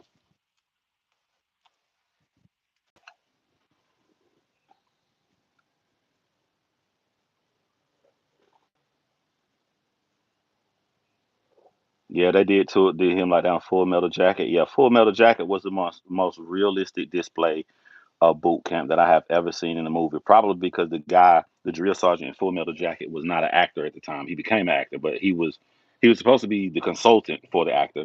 But he did so good, it was like fuck it, let's just put you in the movie. So Full Metal Jacket looks so realistic because they used a real drill sergeant. And I watched that movie. I'm like, this is exactly what you go through, bro. I know people think that just the Marines. It don't matter. That's what you went through in the Air Force. The Marines were a little different because you stay. It was longer, and they put you in the woods longer. When I went to boot camp in the Air Force, you only went to the woods for like 3 days. Now I think you go in the Air Force, they make you go to the woods for like a week. But it still ain't that long. What you feel about the rape culture that's been silently quiet? Uh, Been silently kept thus towards women in the community. I think it's disgusting. I think it's something that we need to talk about, and that's why I'm here. I'm not here to try to comment on Charlamagne the God, man. I'm seeing something way bigger. It's a world of difference between Charlamagne the God and Jessica Reed than Charlamagne the God, Jessica Reed, Spanish Fly Girl, his wife, the jokes, the tweets, how he treat women on the show, all of that is rape culture. All of that has the possibility to get into our youth. They may all not be as mature as Gravity Takeout. They may soak that in and feel like that's the way to go. So yeah, whenever I see stuff like that, I speak out about it. And the consequences of doing that, you're gonna get people that hate you. You're gonna get people who feel like you stopping their money and shit, and they're gonna try to come at you really, really hard. But you gotta be able to fight. You gotta be something you willing to fight for. It gotta be something you willing to fight for, man. I was the Zach Morris on my boot camp, crazy. Yeah, it was. I was in competition in boot camp with this little white dude named Joker. He was super silly, so like two of us silly. And we was going crazy trying to outdo each other. And one day we got in a lot of fucking trouble boot camp trying to outdo each other. Rape culture in the military sounds strange. The woman was murdered and butchered by, yeah, yep. I got friends who covered that case in true crime. I spoke about it on a live I did in true crime, but I never did a full on in depth dive documentary about what happened to the girl in the military. That may be coming on my channel. I'll do that soon. If you guys want to see stuff like that, it will be on my John Crimes channel. That's why I didn't put the Jessica Reed video on this channel. To me, Jessica Reed was true crime. And Jessica Reed should be true crime for everybody else. A crime truly happened. It is documented on paper that she was, in fact, y'all know. I'm not going to say on this live because this live is here to get monetized. I'm not going to bullshit y'all and beat around the bush. He definitely just became a little bit more mature in the past couple of years. Charlotte has been discussing for a long time. Let me tell y'all what Charlamagne did to me. This is my opinion. Charlamagne used, I don't want to be like regular DJs because I'm not going to stand out. The route that I want to go is I want to be shocking and I want to say stuff. I want to be like Howard Stern. Howard Stern did stuff and he pushed things to the limit. Charlemagne went way over the limit and he did this over and over again to now that there's a collective bunch amount of information to show disgusting foul behavior. Once Charlemagne got popular enough and he realized, I don't even need to do this stuff anymore, I'm going to move in a new direction. I don't see any sincerity that he changed through growth. I see that he no longer needed this method because he's already big. Now that he's big, now I can play this nice guy role and everything, but that guy is still under there. The real Charlemagne is still there, and you can see it in the little clips that we find. Uh, like with him with the Brilliant Idiot podcast, and they're interviewing the woman who, when she was 16, she was drinking at a party, and she said what happened to her, and the kind of questions that they came out with her first, which I have a video about on this channel. When you see those kind of actions, it tells you that there has not been any maturity. The same person is still there. He's the same, still Leonard. Another way you know this is that if anybody who had a real sincere heart and they go back and they watch the file discussing things they did, they would make it a point to come out here and say, let's have this real discussion. Let's really, really talk about when to give consent, especially when someone is drinking or someone is blacked out. Because I feel the information I put out could be very misleading, and I ain't nothing like that. So we got to have this conversation. Let's do it once and for all. I understand Kwame Brown making videos. I understand all these people on YouTube coming at me. They have a right to come at me because what I did was disgusting. But since I'm not that person no more, let's put this in the bud once and for all. Let's really, really have this discussion. I need you guys to clearly know how I really feel now to this day and how I view my actions as being as foul as they were. That's how somebody moves when they have grown from maturity. They don't bypass it and put it off to the side and try to hide behind the words of women to take up for them. So I don't see the actions of maturity as why he lessened the way that he talks now. I just feel he no longer needs that method, so he's trying to push away from it.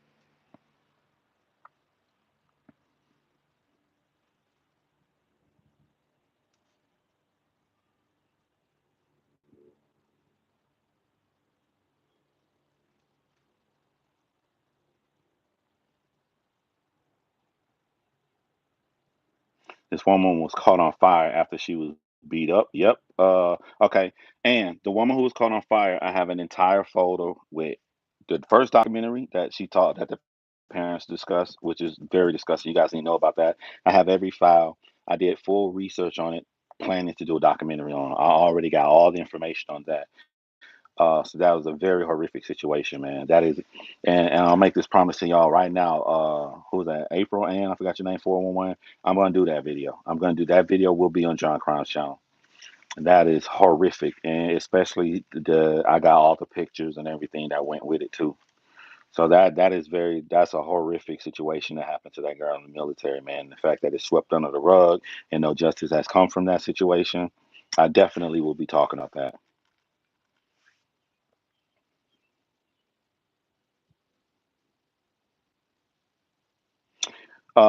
Now you guys know I got a degree in creative writing. Y'all know I done movies, I done everything. So y'all know even when I go off on people, I use movie references, like I did when I was going off on them, and I did that reference to Primal Fear.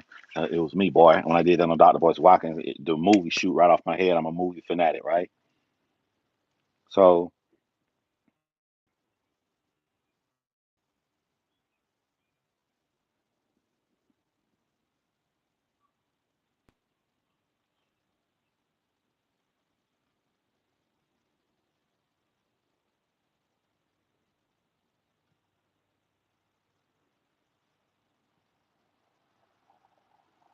I'm trying to give a shout out to Danielle Murphy. Can I get your email to get this story? I forward you one on Instagram back, man. You can hit me up on Instagram.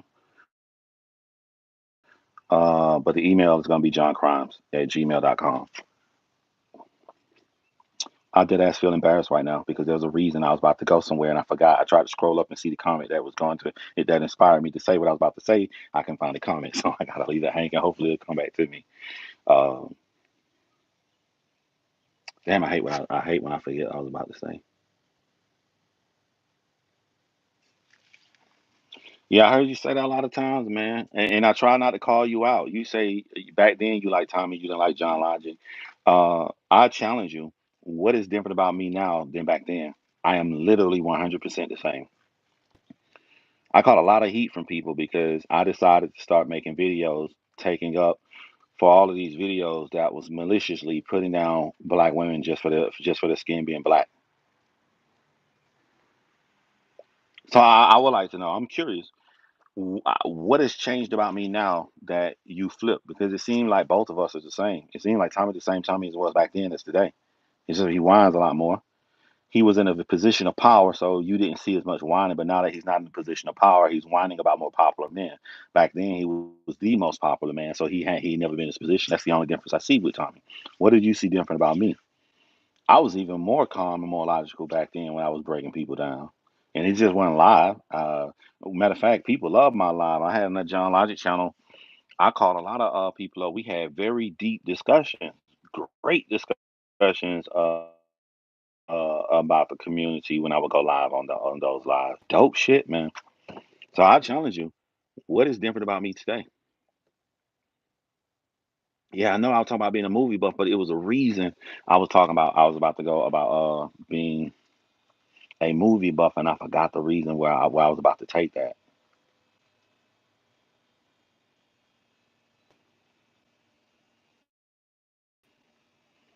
You're different from the sense that you have grown, perhaps, right? Real, thank you for advocating for women, men, girls, and boys for their well-being.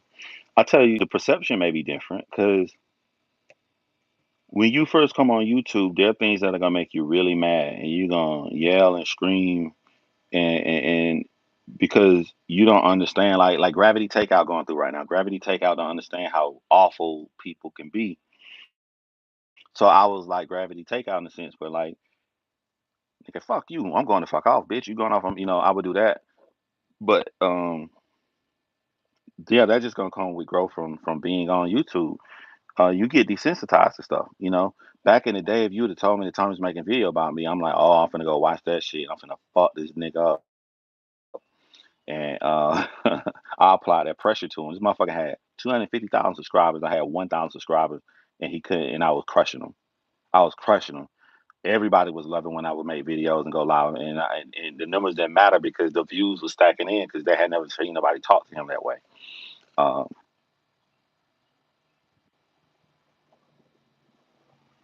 I'm not sure. I didn't know John Crown John Lott same person. Yep, same person. I tell y'all something. Never delete your videos ever. Ain't a video clip somebody can show y'all that was from my channel that I can't pull up the full video. So I ain't delete nothing. I just put shit on private.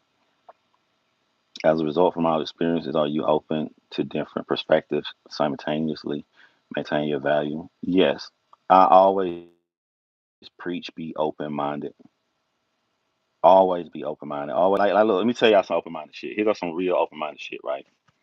I feel like I was being a hypocrite to Choke No Joke. I do feel like that, and I'm glad you reminded me because I came live to say that on this video. I was a hypocrite to Choke No Joke because I got mad at Choke No Joke for being unable to see that the possibility is that I genuinely, from my heart, thought I was giving the money to Jessica. From the fact that he couldn't see that, but it makes me a hypocrite if I can't see that Choke No Joke genuinely thought the money was for him. For me to put in my mind, he had to be a foul ass nigga. He had to be dirty because he took my motherfucking money and he knew that money was for that girl. Well, that makes me close minded and not being open to the possibility the nigga really thought the money was for him. So how can you get mad at him for not believing you if you're not gonna believe him? So I had to open myself to that. Like, you know what I'm saying? That's why people don't understand. I gave Jessica the screenshots. I gave her the screenshots because to me, it shows I thought I'd give you the money. That's what I thought. I wasn't trying to be sneaking. I gave her everything before Choke went live and showed the screenshots or anything because I really thought, hey, anybody read this shit gonna see. But you gotta open your mind and your possibilities. Like, okay, let me go back and read this nigga words. This nigga said, shoot a donation over. My brain, you get the donation, you give to the victim. But what if his brain? What if he come from a world that they do? They exchange money and they go behind the scenes and ask people for money for using content. I ain't never in my life seen that shit. But that don't mean it don't exist.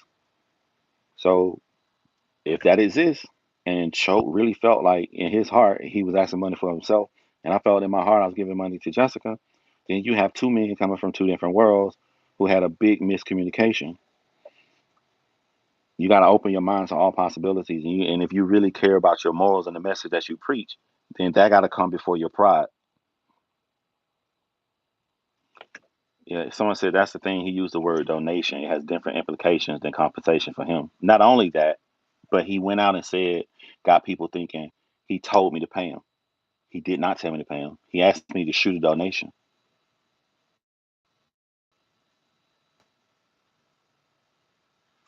Um, Unfortunately, many people are suffering from the lack of mental resources. They skip counseling and comes on signs to YouTube. I'm going to YouTube rehab, open a YouTube rehab. I look at our government, the poor sacrifice of our lives for the agenda of the evil politicians. He worked with Rockefeller. He's used to hustling. He believes everyone is hustling. So look at, okay. Let's assume Ray Master is right, and you guys gonna see that this is a big communication. If choke no joke comes from the world of hustling, and he believes everybody hustling, right? Okay, then that gonna show you that choke no joke in his brain, trying to add. Even though we settled, he said give him props, give him recognition. He got the recognition. Conversation is over with. After it's over with, him hustling, he want me to give him money because that's the world he come from. Now look at the world I come from. I literally just did a case. Just did a case where someone was trying to take money for a victim. This person got called out as being a scammer. They were scamming people for candles and all this other shit. And when I'm seeing how they scamming, I remember I'm cool with the mother whose daughter's missing. Let me call this mom. I called the mom. Yo, did you get the money for the GoFundMe? She said, what money? What you talking about? What money did I get for the GoFundMe? He scammed her. He used her. He didn't give her money. He fucked with a victim. That's the last thing that happened to me before the choke no joke situation. So in my brain, hey Jessica, you get the money I sent you? No, I didn't get no money. What the fuck you mean you didn't get? Oh, here go another scammer. Here go I'm fucking Earth. Those are the two different worlds these two men are coming from. You feel me? I advocate for free. Me too.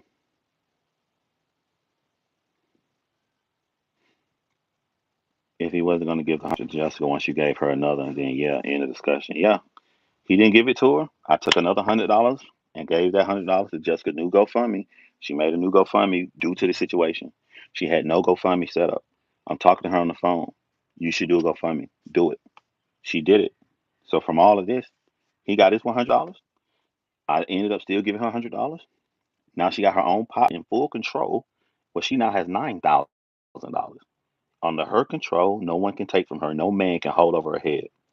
Now we're gonna do one more thing for her because she is really upset that she has no control over her documentary. So what we gonna do for her? We're gonna shoot a professional documentary. We're gonna give her all the files, the raw footage before I edit everything. So that way, it got the dates encrypted that she had this stuff first. Then I'm gonna go and edit and do a real documentary. And I'm gonna take that documentary. I'm gonna give her a file. I'm gonna show her how to set up her own YouTube channel. Then we're gonna reach out to Kwame Brown since he's extremely popular. He wants to push the documentary for Jessica that she owns under her name, that no man can take no control over her. And then we're gonna push that out. And then her on her channel, the way I'm gonna shoot it, she's gonna get way more than 400,000 views that she owns and can nobody try to hustle and get no money from. Great. That's great.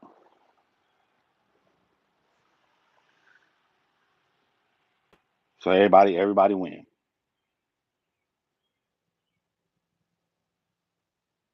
Yep, there's still a GoFundMe for her. If I was live on my computer, I would see the link right now. Unfortunately, I'm on my phone. I think it's possible you can type in Jessica Nicole Reed and then type in GoFundMe, and it should pull up the link to it, or it's gonna pull up to somebody talking about it with the link there that you can click on.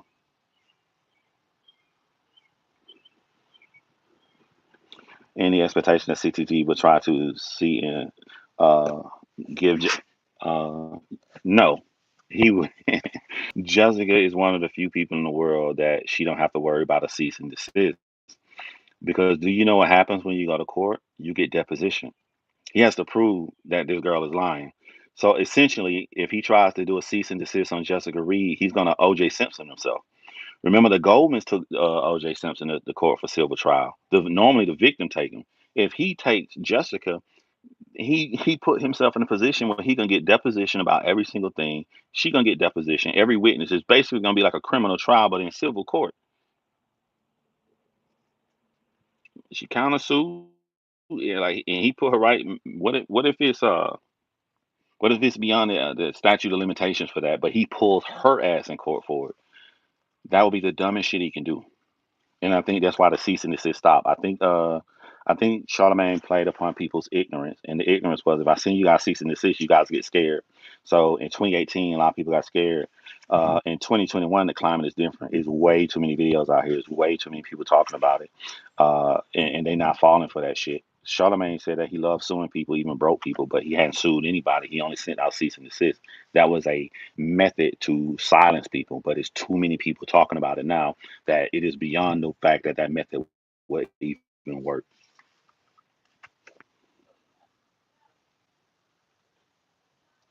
That was my only point. You gave money for Jessica. He says money used for his clips. You paid. Video should be up. No fair use. BS. He was paid. Exactly. Great idea. These YouTube dudes are petty. They only get out to make money. I mean, you shouldn't expect money for info that anybody can find if they bother to look. Exactly. Prove and get countersued. Yeah. Had my help and didn't appreciate it. I think Jessica needs her own platform. We talked about that the other day. I told Jessica instead of waiting, I think you should go ahead and start the YouTube channel now. When you start the YouTube channel now, I think you should go live. I think you should get your followers up because you're gonna need over 1,000 followers and you're gonna need over 400 hours before you can even get monetized for your channel. And then that can be something else that can go along with your GoFundMe because I guarantee she's gonna get a lot of super chats and stuff that's coming to her to help her on her case. So yeah, that is something that I tell Jessica. Everything I tell Jessica is to help her. Anybody tell me they want to reach out to her, I tell her. Anybody out here trying to defend her, self-taught channels, all these other channels, yeah, 4,000 hours. You're right. I tell Jessica everything I tell Jessica is to benefit her. I don't tell her nothing that'll blow me up, blow my channel up, or none of shit.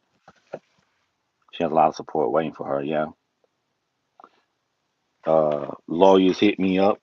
I sent them to Jessica. The lead attorney say you want to talk to him. I sent it to Jessica. He go lead attorney email. Lead attorney, he go Jessica email. Y'all got in contact. I was happy because I thought that he had a great platform that this is another vessel that she can come up and tell her story and talk. I'm sad that it didn't turn out that way. And the fact that I went to Jessica about that shit makes me feel bad. I was a little taken back with the lead attorney. Why would an attorney talk about something that he knows nothing about? That's crazy. I feel the same way, Alyssa. Maybe she could help others with this issue on her channel. Exactly. She need to help herself first. You know what I'm saying? This is a lot of mental stress that she got to go through. It's still in the month of June. It's still in the anniversary month that this happened to her 20 years ago. So maybe not right now to put somebody else that she gonna have to hear their horrific story, and she probably gonna take that in or trigger stuff about herself. So I think right now she need to focus on herself, uh, and then maybe after that she can use her platform to help other people. Get the lead attorney. He wanted to capitalize on Jessica. We need a legitimate, genuine, and passionate attorney of integrity, which is not the lead attorney. Yeah, I feel that. I'm sorry. Yeah. Jessica can build a community. She just needs to believe in herself. Jessica believes in herself, and she a lot smarter than a lot of people are giving credit for. One thing I joked with Jessica about today, I made a joke with her. This motherfucker see everything. Y'all think Jessica ain't watching? I don't know what motherfucking account you in, Jessica. I know you're watching. You probably watching this right now. God damn it. Jessica sees every goddamn thing going on. Like when I was fucking heated about that second live that he did, the lead attorney did his follow up Q&A live when he was revigorating and saying he's speaking for her, and I made a live and I'm telling y'all that ain't how she fucking feels. She had already saw his Q&A live, and everything I was telling y'all, she was fucking pissed off and said the exact same thing. She was fucking heated at the lead attorney's second live, his Q&A, while he up there thinking he talking for her. She was fucking heated, and she saw it.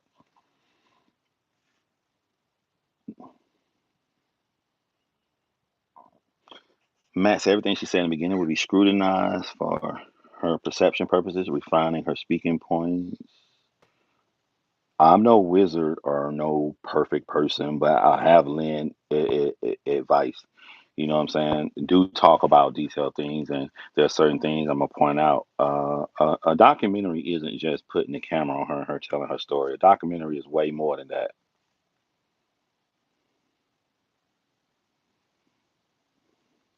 Why was Choate dragging Kwame when he gave credit and directed people to Jesse's documentary on his channel? I'm saying, like, not trying to be a hater, not trying to be an enemy, not trying to make Choate look bad.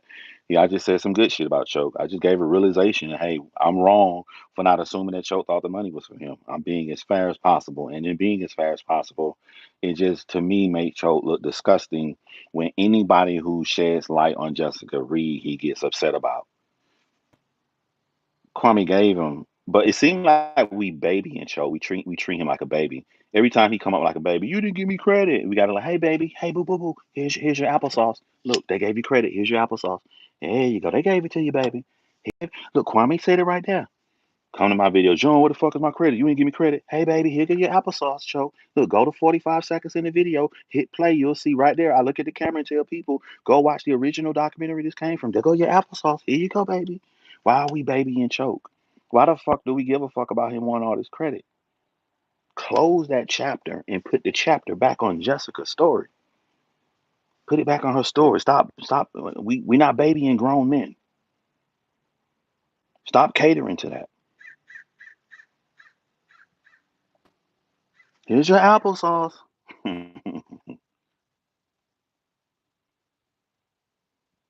Lee Marley says she needs to disappear. I don't think that's gonna make you look the way you think it's gonna make you look, Lee. But you're welcome to your opinion.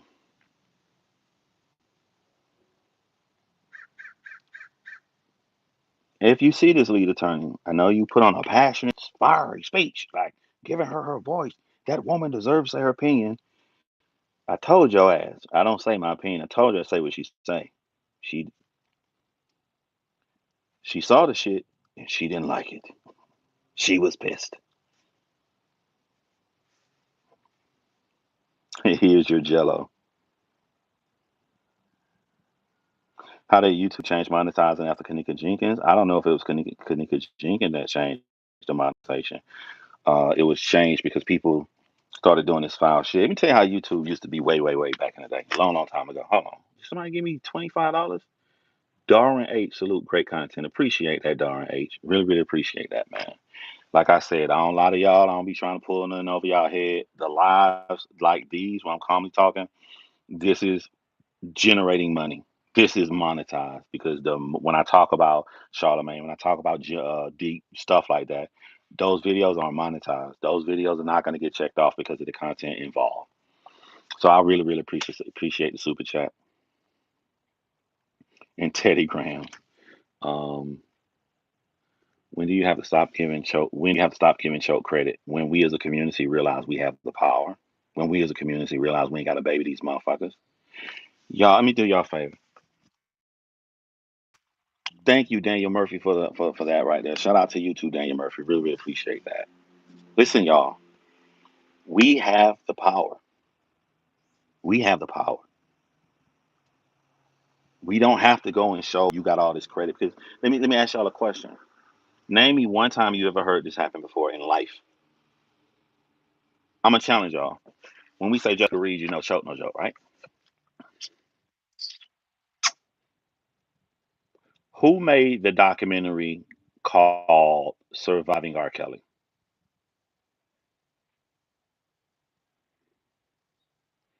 Who made the documentary on Kendrick Johnson in Valdosta, Georgia that was rolled up in the mat? Y'all don't know none of these people. You know why you don't know none of these people? Because who gives a fuck? Who cares? You know who care about the victims in the R. Kelly case on R. Kelly? No, you care about Kendrick Johnson. Who cares? Who cares?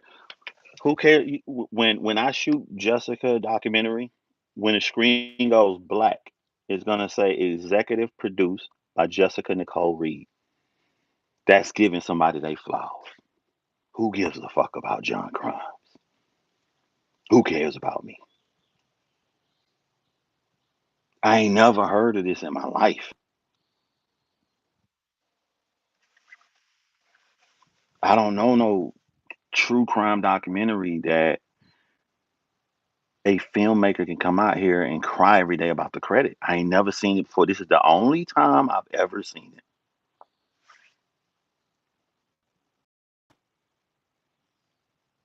It's about the story, yeah.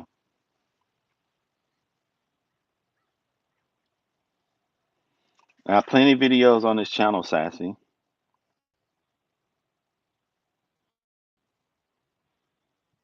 Pick out a video that just happened in the past 3 days. You'll find it. Oprah. What documentary Oprah did?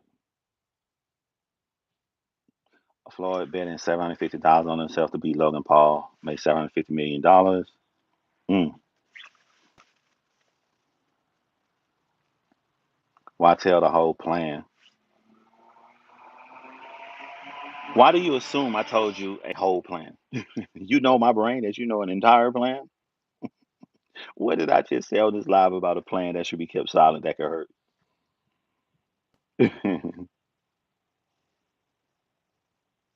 You know what I did when I heard Jessica was gonna be on Kwame Brown and her mom and her brother was gonna be on there. I contacted her extremely happy. I was so excited for her. You know why I wasn't oh, you know, supposed to be working with Kwame, you're supposed to be working with me. No, I was extremely happy for her because I know that his platform is so big that it's gonna spread her story and more people gonna hear, more people gonna care. That's how it's supposed to be. I don't give a damn about Kwame beef with Charlamagne Tha God in that situation. I just looked at it. Is she about to get more attention? No, not yet. Not from what we're doing. I don't think more people come forward. The Dark Cloud Jones got his second shot next week. I'm going through it too.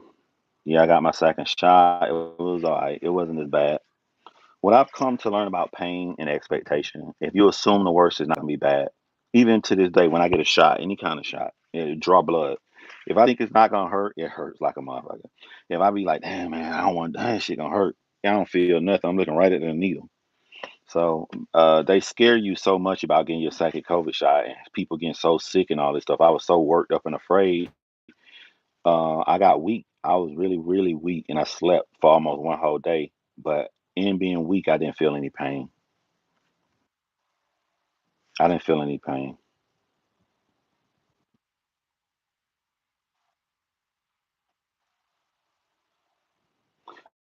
I think Jessica should go on every platform that will allow her to tell a story. I agree, Alyssa.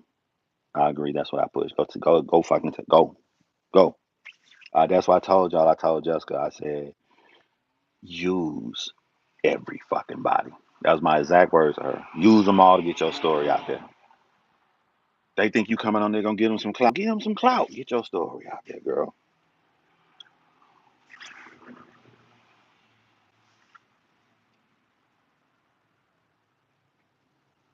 I think Kwame would approve you to be on the show with him to help Jessica Reed get her story out to the masses. There's no I in team.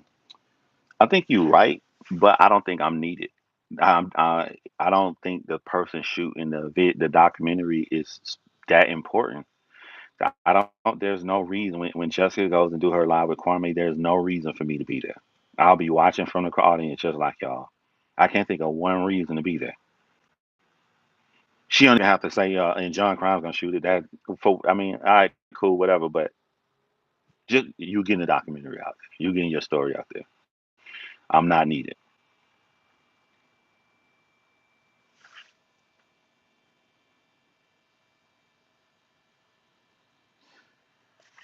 Jessica Reed should be getting paid like and more than Hassan Campbell. Let's just stop talking. Let's be about it. I'll contact Jessica and let's get her channel started. Let's show her how to use the live and let her go up there and let her post whatever content she wants. Let's get Jessica over 4,000 hours watched. Let's get Jessica over 1,000 subscribers ASAP. If Kwame Brown sees this, as soon as Jessica Reed makes her YouTube channel, if you can give that a shout out so we can easily push her over 1,000 subscribers, that would be beautiful. Then you ain't never got to worry about no men arguing and fighting over Jessica anymore. Support the real, ignore the fake. On the side note, it's weird how Ti and CTG were pushing them opportunity zones. Tough. and now suddenly skeletons falling out of the closet for both of them. And 411, you're right, but I would like to say this in Ti and Tiny's defense. I ain't seen no evidence. I ain't seen nothing crazy, so I have to reserve my right to see some shit that's gonna make me feel weird.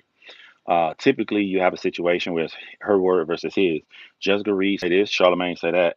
It's just that Charlemagne has other incriminating things about his personality and his thoughts of when to have sex with a girl when she's blacked out. That his own words puts the thoughts into your brain to look at him differently when it comes to the situation with Jessica Reed. There are other things out there. I haven't seen anything with Tiny and Ti other than people saying that. So I'm gonna reserve my opinion and relax and hold back until I see something before I make an opinion on Ti and Tiny.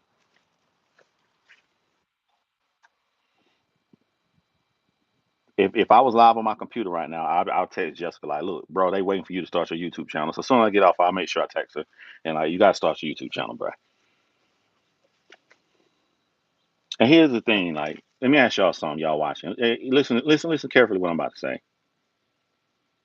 I ain't trying to pick on nobody, I swear. I'm just curious. Why the first time Jessica ever in her life gets on a phone conversation with me, one phone conversation, we get a GoFundMe out of it, and it's up to $9,000, and choked me talking to her for 3 years. Why this girl now about to start her own YouTube channel, get her own voice out there? Everybody have control of the content. Why wasn't this being suggested to her or started for her?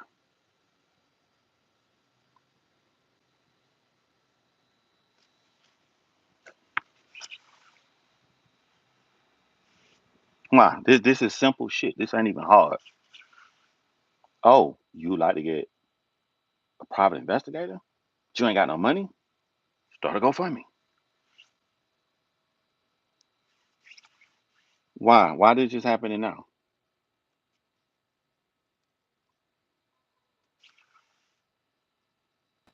That's the stuff you should use your voice for instead of using your voice to complain about getting credit.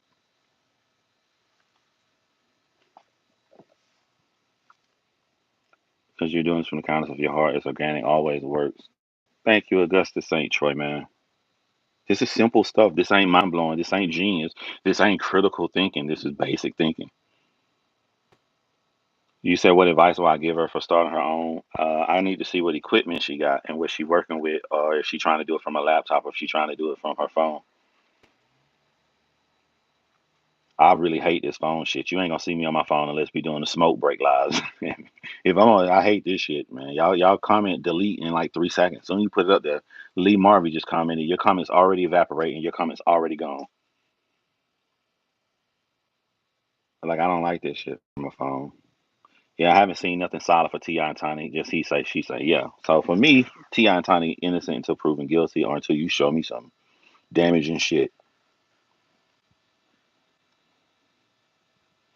So Miss King, I purposely avoid your comment, and I do that with all love, Miss King. I see you typing it over and over again. I avoid your comment for legal purposes. I'm nobody going back and saying that I'm trying to get somebody to lose their job. I'm taking the words that you say, and we talk about the words that came out of your mouth. Whatever happens from that, that will happen to you. I ain't gonna have nothing respond that is my goal to remove somebody from something. I ain't got no goal. My goal, I do have a goal. My goal is to make sure these young men out here moving in gravity takeouts way of thinking, than to move into the harmful way that can harm themselves by listening to men in position of power joke around about things you shouldn't joke around about. That is my goal, and to see justice for Jessica. If anything else comes from that, it ain't on me. So that's why I don't read comments like what you said, because I don't want nobody saying that I'm trying to push that narrative. No problem, Miss King.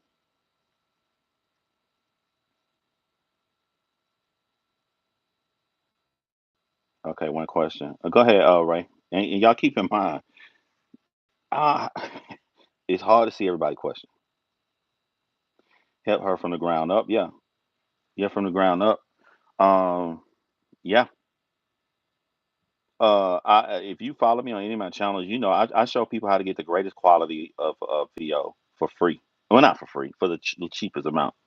I can show you the best camera you can get for 4K for live streaming. That's gonna cost you on $1,000. And my people here, they who been on this channel, I preach it from the rooftop. Take your money, go buy you a $400 Canon M50. Go take $9 and buy the adapter that go to it, so you ain't got to worry about your battery running out. You can stream forever. Go get you a Sigma lens for $350. That's gonna give you that crystal clear, pop, beautiful quality where everything blurred in your background. That's how y'all see in my videos. You can do this stuff. So yeah, I get you look on this channel and go look at the interview I did with the owner of RBE Entertainment Battle Rap. He comes on camera and it looks beautiful, crystal clear quality. And the first thing he says, John, with this beautiful fucking quality, I had the cheapest camera out there at that event. There are people who was out there filming with $5,000 cameras and all that. I didn't take my expensive camera. I took my little cheap camera out there because I studied and learned how to get the best quality for the cheapest way. And I try to push that for other people so they'll know what to do as well too. I follow all the camera YouTube channels. I watch them religiously. Came into the game not knowing nothing. My first documentary, I knew nothing. You know what I did to focus on my first documentary? I took a selfie camera stick. I put a visor, a visor, the hat with the thing, and I hung the visor off, and I put it in front of the lens to focus the camera. I had like a Alabama Crimson Tide hat. So the Alabama A, if I can get the A in focus, and then I run and try to sit with the A, doing all that stupid shit. I did all of that shit, and I had already had a lens that had autofocus. I didn't know what autofocus was. I didn't know nothing. I never try to portray myself as somebody that I'm not. I'm just all professional guy. Well, no, I was a regular little motherfucker who knew nothing about camera work. All I did was study and study to make my stuff get as best as possible. And that's what you should do for anything. Anything you want to be in, you study, you learn all you can.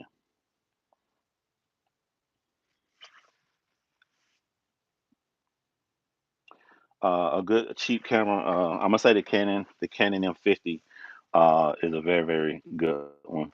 That's I use my cheap camera, my big camera. Y'all done seen my video. Y'all done seen me live, and you see my big expensive camera behind me. But I'm live using my little cheap camera, and it looks really really awesome. I'm not even using my expensive camera. I'm using the little cheap one. I only use that shit when I go out, like when I go out in the field and film documentaries and stuff. Best Buy, I believe, has a computer to edit and the items needed for YouTube site. That's $4.99. Your quality being A1, John.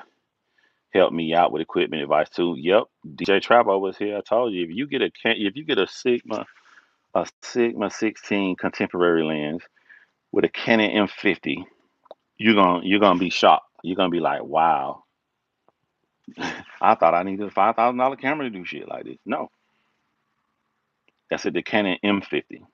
M50. It's a new M50 Mark II. The upgrade on that is bullshit, not worth it. It's a waste of money. Subscriber here, uh, do accept solicitation for documentary requests? Like, could you give me money to do a documentary? Nah, you ain't gotta give me money. The way I do documentaries and people, this is a total separate community. I deal with two communities. Over here, y'all community, on my John Crime channel, true crime community. The people in my true crime community know they shoot me an email. I'm gonna put the gold star on it if the email is asking me to do a case. So that way I go to my files and I start reading people email, seeing what most people talk about, what they want me to do, and then that's how I choose the videos that I work on next. So that's for free. You ain't gotta pay me no money for that. Not a peep from no one when this came out. I guess they gonna wait till 15 years later for them to get angry at the Asian guy that tried to kill a little black kid. What Asian guy tried to kill a black kid?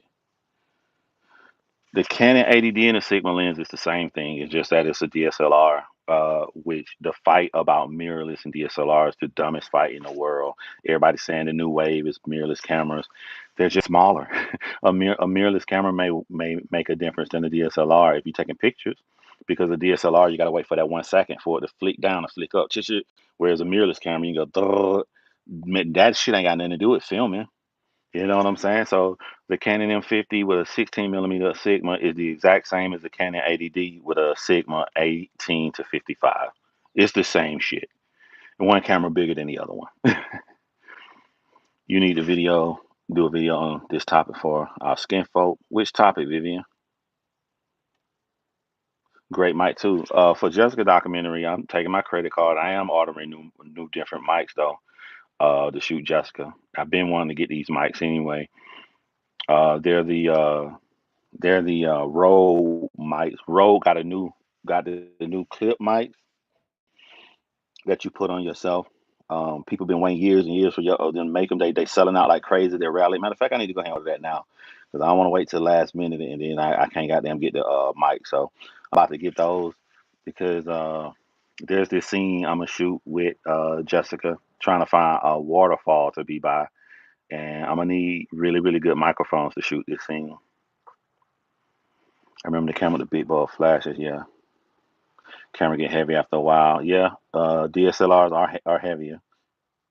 Was it a laptop or desktop? It depends if you're an Apple person or not. Um, I am a nerd, so you see the computer in the background. My shit is a custom built computer desktop. But like when I go travel to Jessica, I'll be taking a Surface Book. Uh, yeah, the Surface Book, the one that you disattach and put back on.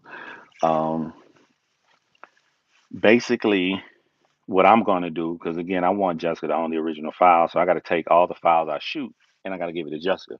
So I got to take these files and I got to put it in my computer or on another hard drive, so I have a copy of those that'll show a later date and time than the original one. I want Jessica to own the absolute original file, so no one can tell her that it ain't her shit. But I need the file so I can edit the documentary. So I will be taking that computer with me. You didn't hear about the Asian man swinging a sledgehammer in the kid, and since he couldn't hit him, he shot him? Nah, I ain't heard that, bro. Haven't heard that. I definitely gonna look it up. Ant learn. So I have to hook up the Elgato Cam link to the Canon M50 to live stream use it as a webcam. I heard there's a new update that you can get clean visuals from a Canon M50. I ain't seen it. So I paid $66 to get this thing called Sparkle Cam. And what Sparkle Cam does is basically give you clean when you're going live. And what people don't understand what I mean when I say clean, everything on your screen on your camera when you're using a camcorder to go live or a camera to go live with, everything on your screen should be on the live aperture, all that crazy shit cluttering. So to get all of that off your screen where you only see the person, I use a program called Sparkle Cam. But maybe Sparkle Cam, the camera. Yeah, you're that dude is ratifying clean. I just haven't done it yet. I've been trying to figure out people want to help people out with on the documentaries, etc. You'll be blessed, my God, in ways you can't imagine. Appreciate that checking you, boo. Appreciate that. Can she control the royalties? Yeah, but y'all don't understand. Jessica wanted Choke's video to go to everybody so everybody can spread her story. She only cares about the story being spread. Jessica put her video on her channel. She's gonna all you guys will be able to share it on as many platforms as possible. She's not gonna care. You don't have to worry about, man, I didn't give Jessica credit. I ain't no, she wants you to take her shit, cut it, make your own little document, make your own videos talking about different points of it. She wants you to share the shit, man. You know, the permission is given already.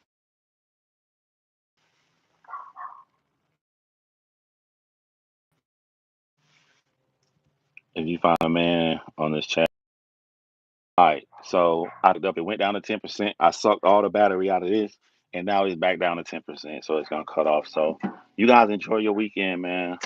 Um, Again, if it was somebody else, I would respond to them. I'm a grown ass man. I'm not making response videos and arguing with somebody on the internet that said they're gonna beat me up. You say you're gonna beat me up, you're supposed to be coming to see me. So I make sure I keep my location out there. If you want to email me and you want to meet me somewhere, let me know. We can do that. But I'm not lowering. I'm not making a new line across. GB 726. I'll be spamming the comment section. Justice for Jessica Reed. Self talk. It's been real. Kwame Brown for the versus battle. Yeah, make sure y'all check out the versus battle, man, and whatever means you can do to spread Jessica story. You guys go out here and do it, man, and enjoy y'all weekend. It's been real, y'all.